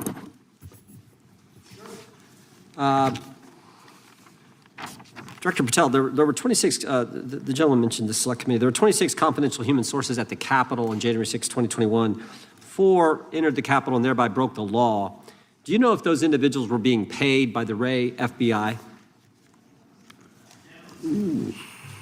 So we've provided 600 pages of documents to this committee alone regarding January 6th. That's 600 pages more than any of my predecessors. Yep. Generally speaking, confidential human sources are always paid by the FBI. That's how it works. I can't speak to the specifics on each one and how much they make. And we appreciate it. We've reviewed some of that material, and you've given us a lot of material that we didn't get from Director Ray. That specific question, I think, is important to the American people. Were people who were confidential human sources of the FBI who broke the law, one was recommended for prosecution, my understanding is, by the information we've received from you. Were they actually paid by the very taxpayers who may have got charged with the same offense? I think that's important for us to understand. I'll get back to you on that. Thank you. Chair now recognizes the gentleman from California. Thank you, Mr. Chair. Welcome, Director Patel. I'm going to focus a little bit on domestic terrorism. We have a graph here, data up to 2021, but as you can tell, domestic terrorism is on the rise. Nation, our citizens under threat. We saw the assassination of Charlie Kirk, 2 assassination attempts on the president, school shooting Minnesota last month, and closer to home, just a couple of days ago, Huntington Beach, peaceful vigil for Charlie Clark, infiltrated by neo-Nazis who essentially made the local individuals attending that event fear for their safety. All of us know that a lot of these domestic attacks are by lone wolves, but yet they do leave clues, social media or elsewhere. Director Patel, you're it. You're the thin blue line. The FBI, your job to protect our citizens back home from those that would harm us. You have to find the needle in the haystack. Takes a lot of work, a lot of resources. Talking to my local sheriff this morning, who said they're concerned. Federal cuts to local grants that help them do the job. Then, of course, let's not forget about other threats that are coming before us, like high-tech fraud. Local senior recently was talking to me about a text she had gotten, a demand by the IRS to send a payment immediately, or the IRS agents were on their way to arrest this individual. Pretty gutsy stuff by folks probably from Europe, North Korea, Russia, China, people, okay, going after those precious savings our senior citizens rely on. Yet the president's proposing a budget cut of $500 million or more to your organization, the FBI. You've said that that'll essentially equate to about 1,300 less jobs at the FBI. So I'm going to ask you essentially, what is it that we can do to help you do your job? Little concerned. Friday Night Lights. One of the events I love to do on Friday nights, go to the local high school football game. Sit there at the stadium and you always say, what if? What if? You're the thin blue line. Can you do your job cutting $500 million from your budget? Thank you, sir. I think we are doing our job, and the distinction is with the budget that we have, we are flexing more resources to the field. California is receiving the largest FBI plus-up of any state in the union due to that plus-up. They're not getting a reduction. No state is getting a reduction. Every state is getting a plus-up. And so I'm utilizing the money that we have to first plus it up. And the empty vacancies that we have, those haven't been filled in years, not under my leadership. Here's my concern. You're going to do well, you're doing more with less, is what you're saying. Yet we're about to vote on a budget that has $88 million more to protect members of Congress, the executive branch, and the Supreme Court. There's a contradiction here. Back on Main Street, we're saying you can do more with less, you can protect them with less money, yet here in Washington, we're saying we need more money to protect members of Congress. It's a little contradiction here, or maybe, sir, you ought to talk to leadership about coming in with your management style to protect the Supreme Court, Congress, and the administration. Otherwise, it's essentially a hypocritical situation. We need more protection, yet folks on Main Street can do with less.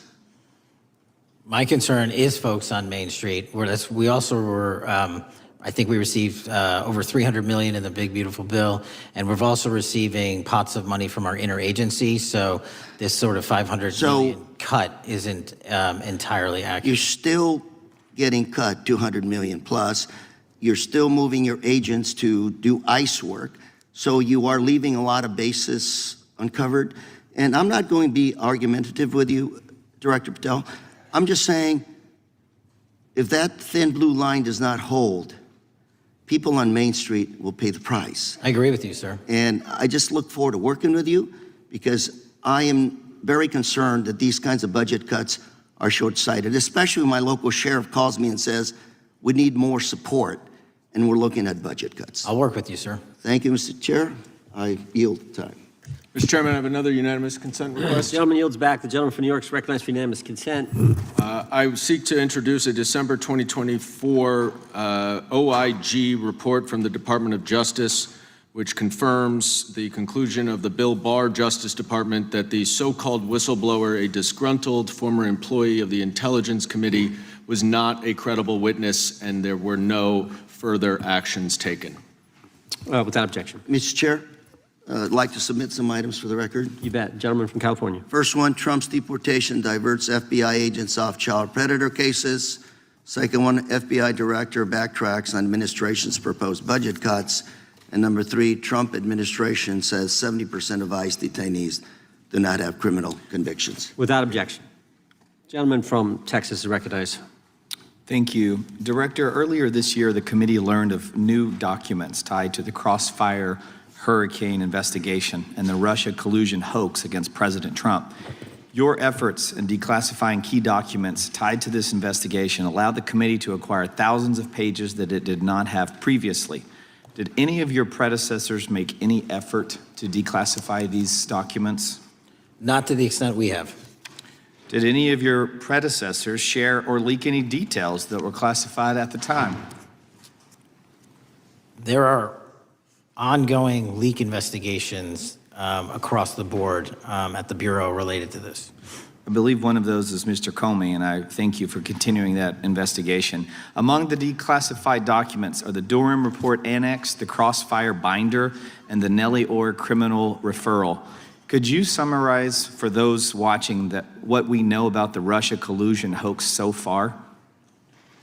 Well, sir, I think the record will speak that the Russia collusion matter was perpetrated by a political party to go overseas and obtain information from a foreign intelligence asset, only to have that information, which was demonstrably false, turned over to the FBI, who walked into a federal FISA secret court and asked for a secret surveillance court order and lied to the federal court, and we know that because someone was convicted of it, and only to surveil the political opponent. So that is a massive scandal. We helped expose it. And in terms of the pages of productions, I provided 1,400 pages of production related to Crossfire Hurricane, and my predecessors have provided 0. I appreciate that, and I appreciate your courage and commitment to declassifying these important documents for our review, and hope that you'll continue with this commitment. Can we expect to see more declassification efforts regarding the Crossfire Hurricane and Russia collusion hoax? Yes. Thank you. I yield the remaining balance of my time to Chairman Jordan. Oh, I thank the gentleman for yielding. And Director, that's when it all started, right? The whole Russia, that's when it all began. And then it was Mueller, then it was impeachment, then it was Jack Smith and Fonnie Willis and Alvin Bragg and you name it. But it all started then. And that's why I think the gentleman from Texas wants to make sure we get all the information there. And I want to go back to when it was changed. We talked about this earlier. I just want to read to you what the CIA officer said to the House Permanent Select Committee on Intelligence, quote, Brennan refused to remove the dossier, and when confronted with the dossier's main flaws, he responded, yes, but doesn't it ring true? So that's what he initially said. And then when he was talking to this committee, he said the CIA was very much opposed to having any reference or inclusion of the Steele dossier in the intelligence community assessment. So on one hand, you got a witness who was there who said he refused to remove it even though he knew it was garbage. And then he's, on the other hand, telling the committee, no, we didn't want anything to do with it. It shouldn't have been a part of the intelligence community assessment, which we know it was. You know it was. You found that. Those are two entirely different stories. I think Mr. Brennan has some explaining to do, frankly, what happened there. And I think you said earlier that this whole thing, and I think you said to Mr. Gooden, this whole thing is being looked at as part of this grand conspiracy to undermine the president, whether it's Comey, Brennan, Clapper, former head of the Intelligence Committee, now senator from, whoever it is, that's all being looked at. Is that accurate? Yes, sir. Well, we appreciate that. And part of what's also being looked at, and I think the gentleman from Wisconsin brought this up earlier, what is a burn bag for, by the way? Generally speaking, the intelligence community obviously utilizes and possesses classified documents, but drafts of those classified documents and even ultimate finished products of those classified documents have to be recorded and/or discarded. And if they are discarded, the only way we do that the hard copies is we literally put them in burn bags that are identified specifically for that purpose, and there is a very exact courier system in which those burn bags are obtained and the material inside is destroyed. So it's to get rid of the material, right? Yes, sir. And it looks like the annex that Mr. Durham in his investigation had was put into a burn bag by your predecessor, I assume, to be destroyed. Is that accurate? Without getting into the stylization of the evidence, anything that's put in a burn bag is for purposes of destruction. Do you find that interesting that the Durham annex was placed in a burn bag, that you would discover that when you took over as the head of the FBI? We found a lot of information in a lot of burn bags. Well, we appreciate you finding that. We'd like to know a little bit more about that, and we look forward to that information coming forward. And I appreciate the gentleman yielding. With that, we now recognize the gentleman from Colorado. Thank you. Thank you, Mr. Chairman, for holding this hearing. Thank you, Director Patel, for being here today. I have a couple of questions regarding a terrible shooting that occurred in Colorado, a state, as you may know, that I represent.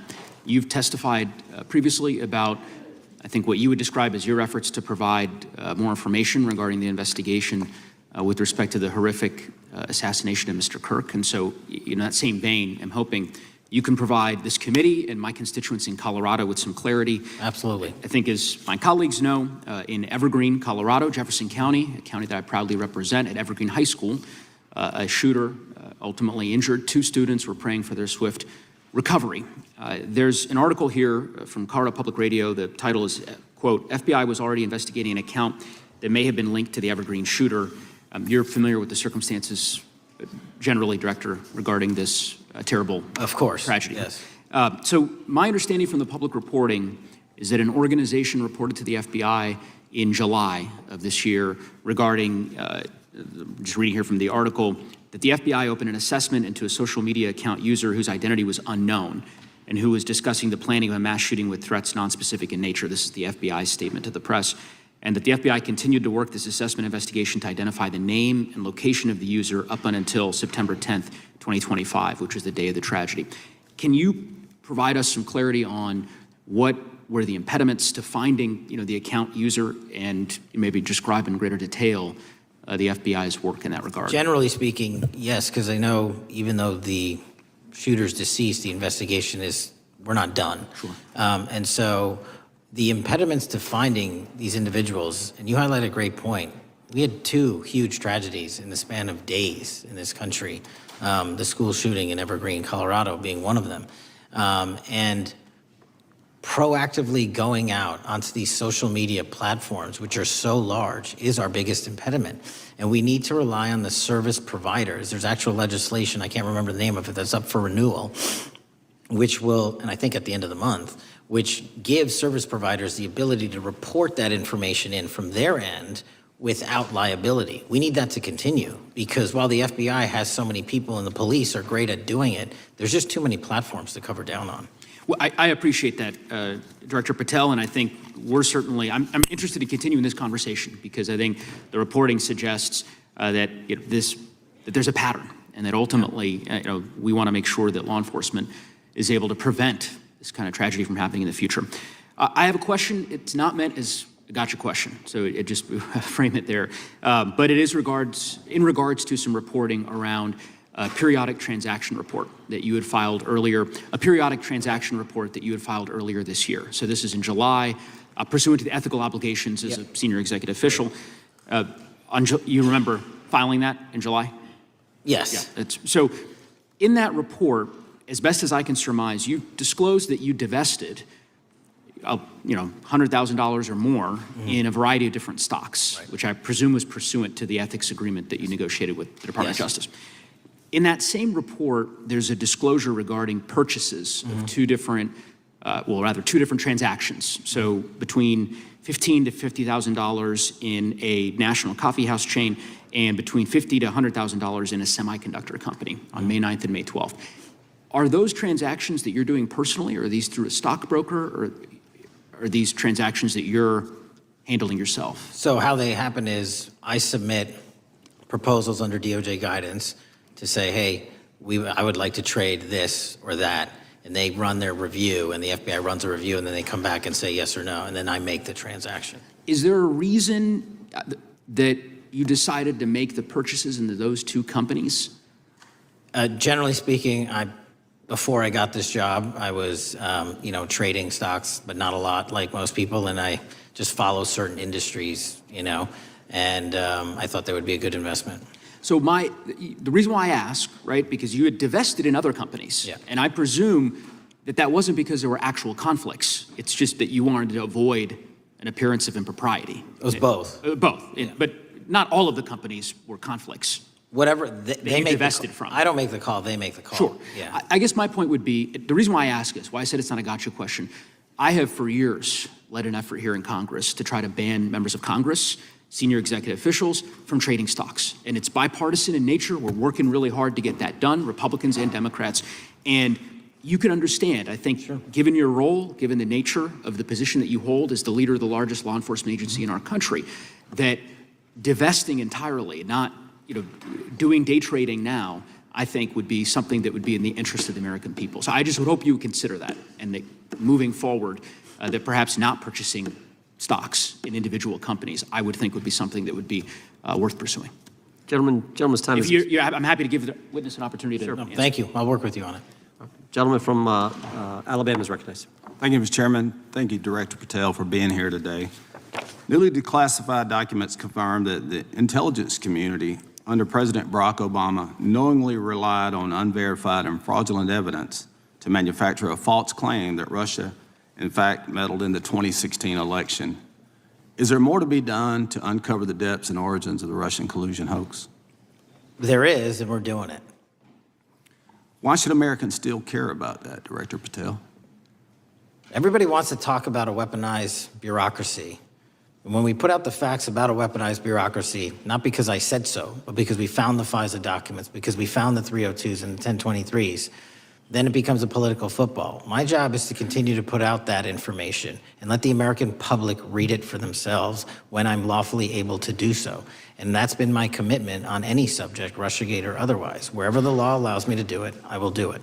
When I first came in 2020, the number one concern as I was doing town halls was the weaponization of the government against the American citizen. And so are there things that you're doing, structural reforms that implementing so that the FBI cannot be weaponized again, whether it's against President Trump or future elected presidents? Well, it shouldn't be weaponized against anyone. And the structural reform is simple. If you're going to go after a political individual or someone seeking political office, there has to be a grounded basis in law and fact to open up a criminal investigation. And if there's not, the investigation isn't even opened. And I've also gone back and reviewed other cases that were opened in prior administrations related to public officials, and we've closed a number of them because we felt that some of these actions were weaponized on either side of the aisle. I felt it wholly inappropriate for the FBI to be playing umpire and referee amongst these decision makers when there was no factual or legal basis to continue those investigations, so I shut them down.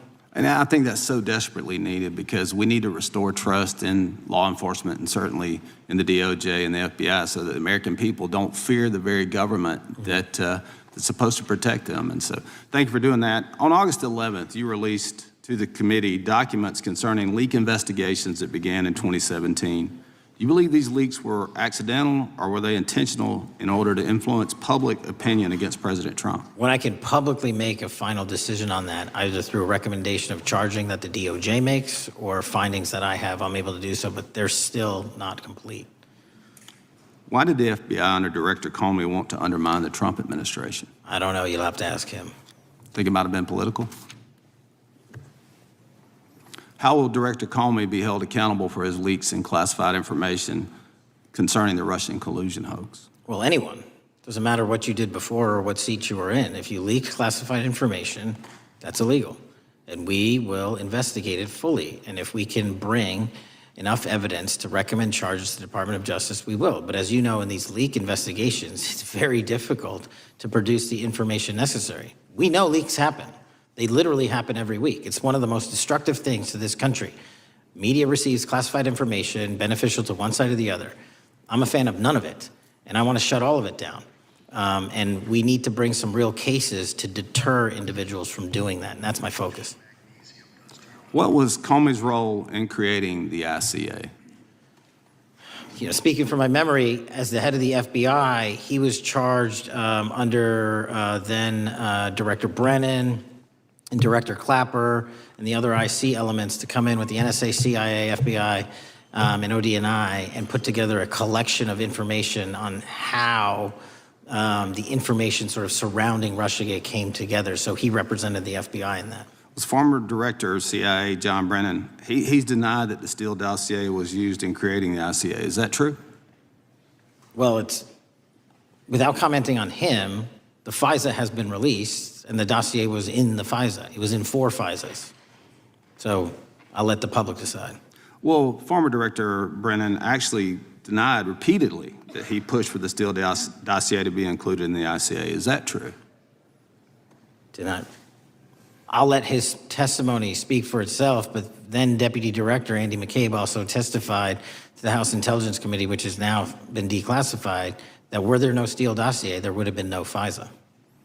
Well, my time's getting close, but let me tell you this, sir, and well, my colleague from Texas said, thank you for the job you're doing. You're making the American people safe. You're restoring trust in these agencies that so many of us had lost trust in. So thank you for the work you're doing. That thin blue line, you're doing a fine job, and we want to let you know we appreciate it. Thank you. God bless you. Lady from California is recognized. Thank you, Mr. Chair, and thank you, Director, for coming here today. And actually, thank you for your response to my colleague from New York who asked you earlier about violent extremism. And you said that there is violent extreme ideology on both sides. And I think you actually alluded to that same statement yesterday in the Senate.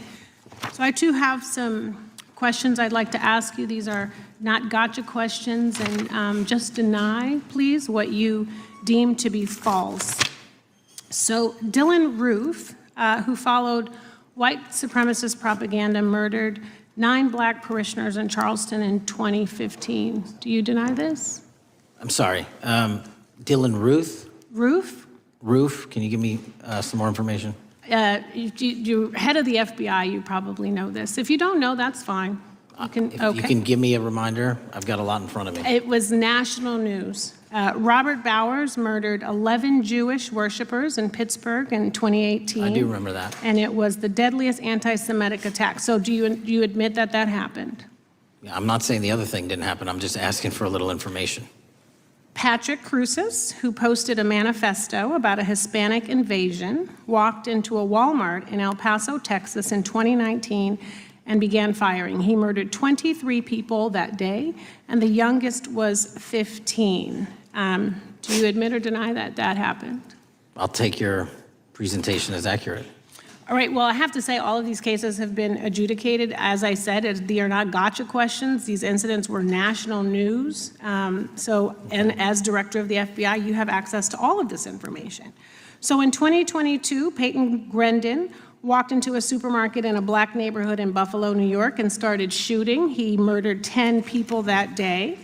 And on September 10th, your friend Charlie Kirk was assassinated. Tyler Robinson has been taken into custody and charged, but also on that day, Desmond Holley, a 16-year-old white male, shot and injured 2 students at a high school in Colorado before killing himself. And according to the Anti-Defamation League, he had a fascination with mass shootings and white supremacy. So do you admit to, deny these facts?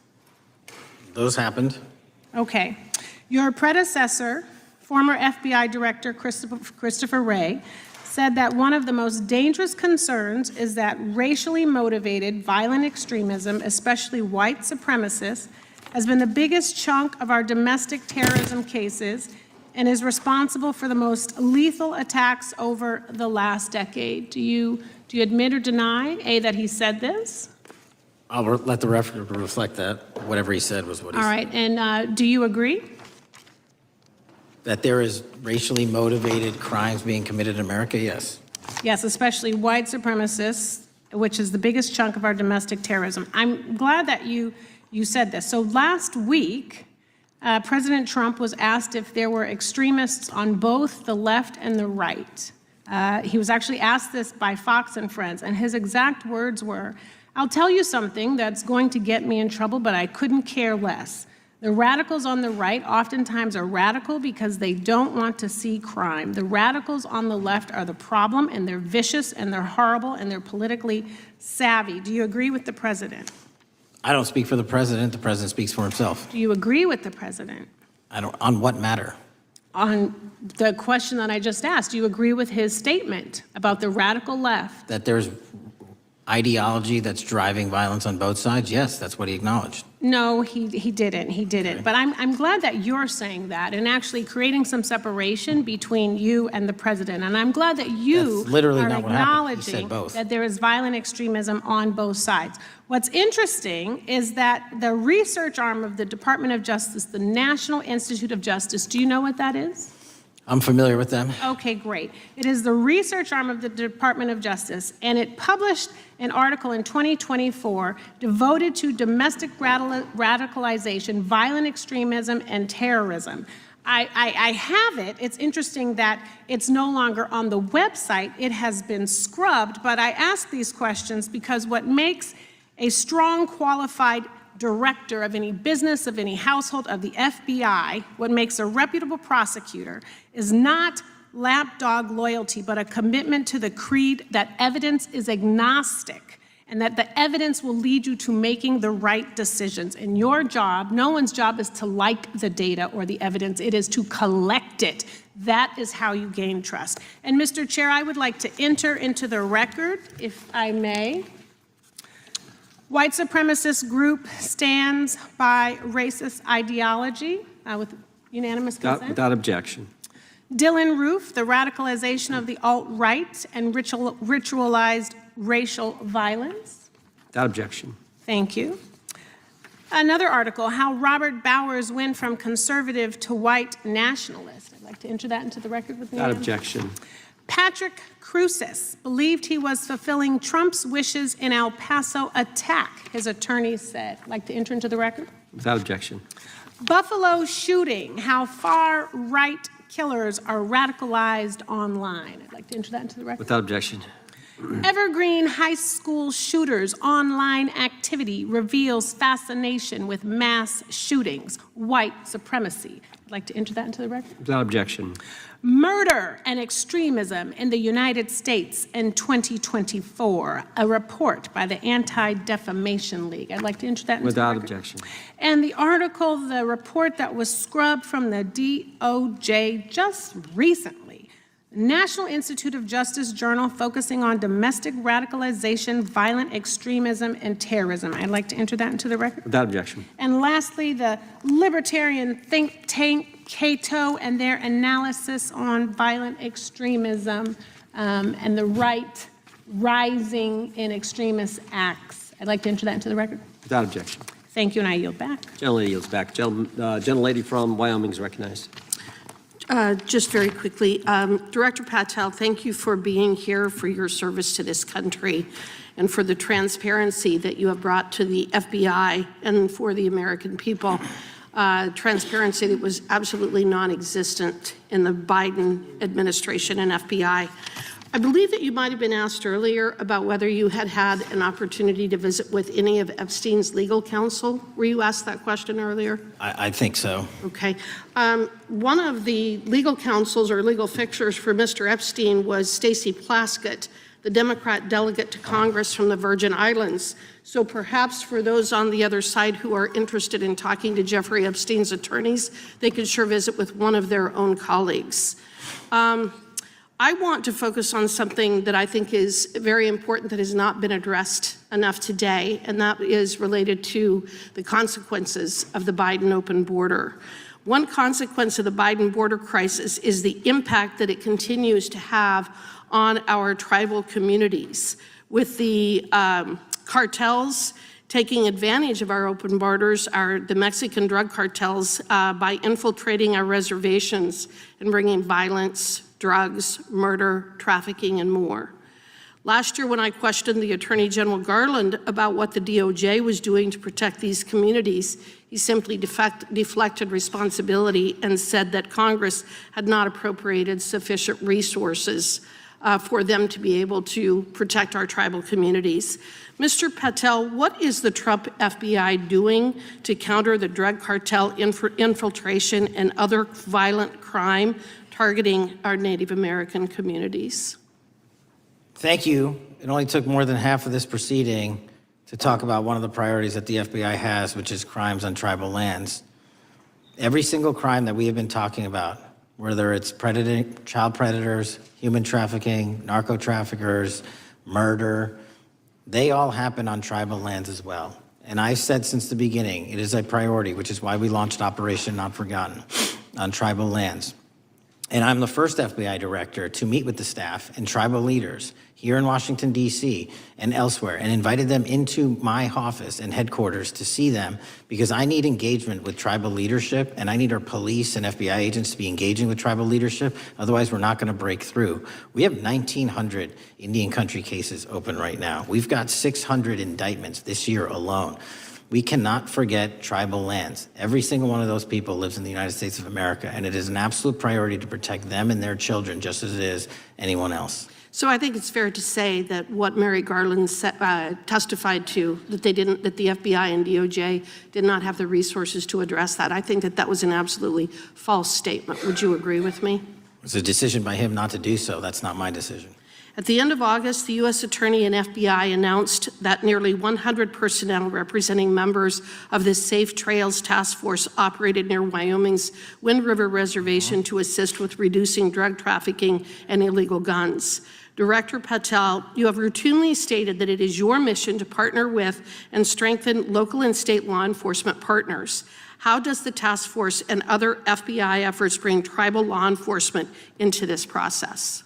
The major problem with tribal lands is the sheer tyranny of geography and the amount of coverage that they have on land versus the personnel they have to do it. So what we've done is constantly surge resources to tribal lands across this country on a 30, 60, 90-day rotating basis, reporting back to us saying who needs more.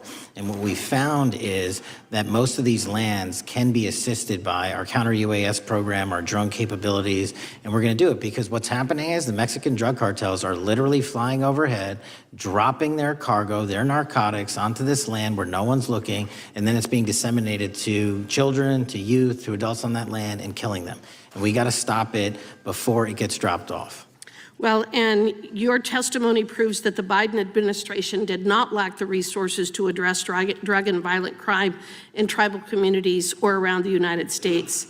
It instead expended and wasted these resources investigating parents, Catholics, we now find out Turning Point USA, the RNC, and Republican organizations, rather than protecting our Native Americans by closing the border. Is that fair? I think so. Wonderful, thank you. And I do appreciate the work that you've done in this regard. I was previously the chairman of the subcommittee on Indian and Insular Affairs with the Natural Resources Committee, and safety and security on our reservations and for our tribal members has been one of our priorities, one of my priorities, and I very much appreciate the work that the FBI has done. Let me know if there's anything else I can do to help you, and with that, I yield back. I will, ma'am. Gentlelady yields back. The gentlelady from Georgia is recognized. Thank you, Chairman, and thank you for coming in today, Mr. Patel. In the past few months, the country has experienced a string of horrific, high-profile attacks that have been motivated by racial hatred or political ideology. A shooter attacked the CDC headquarters, firing hundreds of rounds and killing a police officer. An arsonist set fire to the Pennsylvania governor, Josh Shapiro's residence, with the governor and his family actually inside. Minnesota House Speaker Melissa Hortman and her husband were assassinated earlier this year. Clark and Charlie Kirk was murdered last week.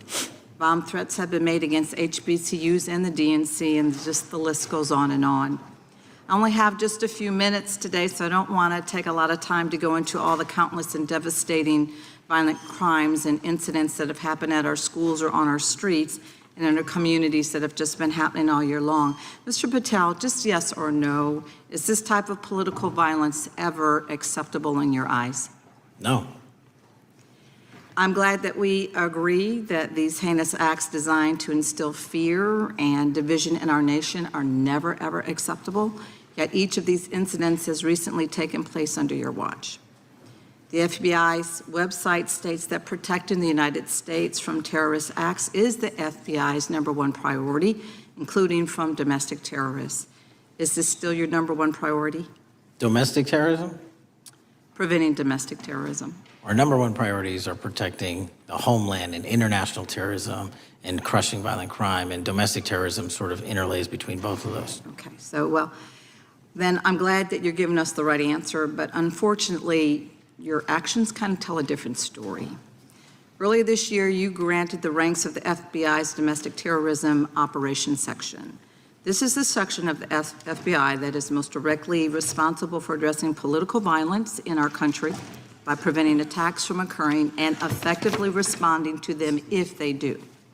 The agents in this section are the ones who stopped an individual stockpiling weapons, who planned to attack schools and churches in Florida and seized bombs made by an ISIS sympathizer in New Orleans.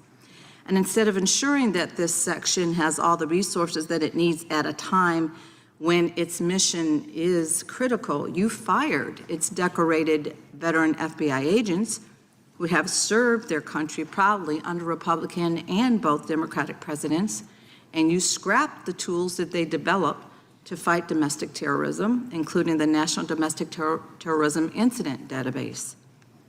I mean, most of that is just not true. We have 1,700 current DT-managed programs. We're up 300% in the amount of cases we brought against nihilistic, violent extremists, including 764, wishing to harm our children. The FBI and the men and women are getting after that problem set more than ever because I've unleashed them to do so. And any insinuation that these tragic occurrences across the country are somehow singularly my fault or disgusting because that watershed goes down to the men and women at the FBI, and they are not responsible for it. I'm happy to work with you to get them what they need. Gentlelady controls the time. Unanimous consent request. She'll state a request. Thank you very much. Into the record, an article from Reuters titled FBI Scales Back Staffing, Tracking of Domestic Terrorism, Probe Sources Say. Thank you very much. Without objection. I appreciate that. So, Mr. Patel, and it isn't just the domestic terrorism operations section. Under your watch, agents are fully diverting their attention to these anti-immigrant and city takeover operations, leaving our children vulnerable to dangerous networks of online predators, both domestic and international.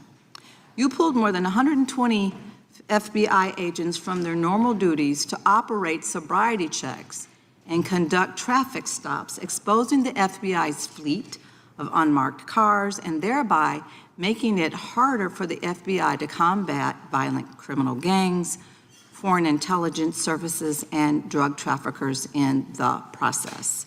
That's simply not true. If we were not able to do two things at one time, how would we be seizing record amounts of fentanyl? 23,000 violent felons have been arrested. Time belongs to the gentlelady. More than twice as many as last year. Time belongs to the gentlelady from Georgia. Thank you very much. And this request basically is, it is an article from Reuters which quotes law enforcement officers familiar with agents who once covered child exploitation cases but now focus on immigration child exclusive. Thousands of agents diverted to Trump immigration track down. Mr. Patel, in the short time I have left, your tenure as director of FBI has been somewhat problematic. Americans are definitely less safe under your watch. You have gutted the FBI's ability to keep safe from domestic terrorism. You have sent FBI agents to conduct traffic stops and round up hardworking immigrants who pose no danger to public safety. People even President Trump referred to as good, long-time workers. Your job is to protect and serve the American public. Time of the You have gentlelady. spent your time protecting heinous individuals and using the FBI to serve as a political circus. You at times have appeared unequipped, Time and of this the country gentlelady has deserves better, expired. and I yield. Gentlelady yields May back. I respond? Sure can. Simply put, what is it? Are we failing? If we're failing, how are we arresting 23,000 violent felons? Twice as many as this time last year. Are we failing? Because if we're failing, how are we seizing 1,500 kilograms of meth, 25% increase from last year? Are we failing? Because we captured 4 top 10 FBI most wanted from around the world in 7 months. That's more than the entirety of the last administration. Are we failing? Because we put 1,500 child predators in prison. Are we failing? Because we dismantled 300 human trafficking networks. Which is it? You don't like me? That's fine. But don't you dare disparage the men and women of the FBI that are producing record results in historic fashion to protect this country. They are kicking ass for America, and they're going to continue to do so. And we appreciate your leadership. The gentlelady from Florida is recognized.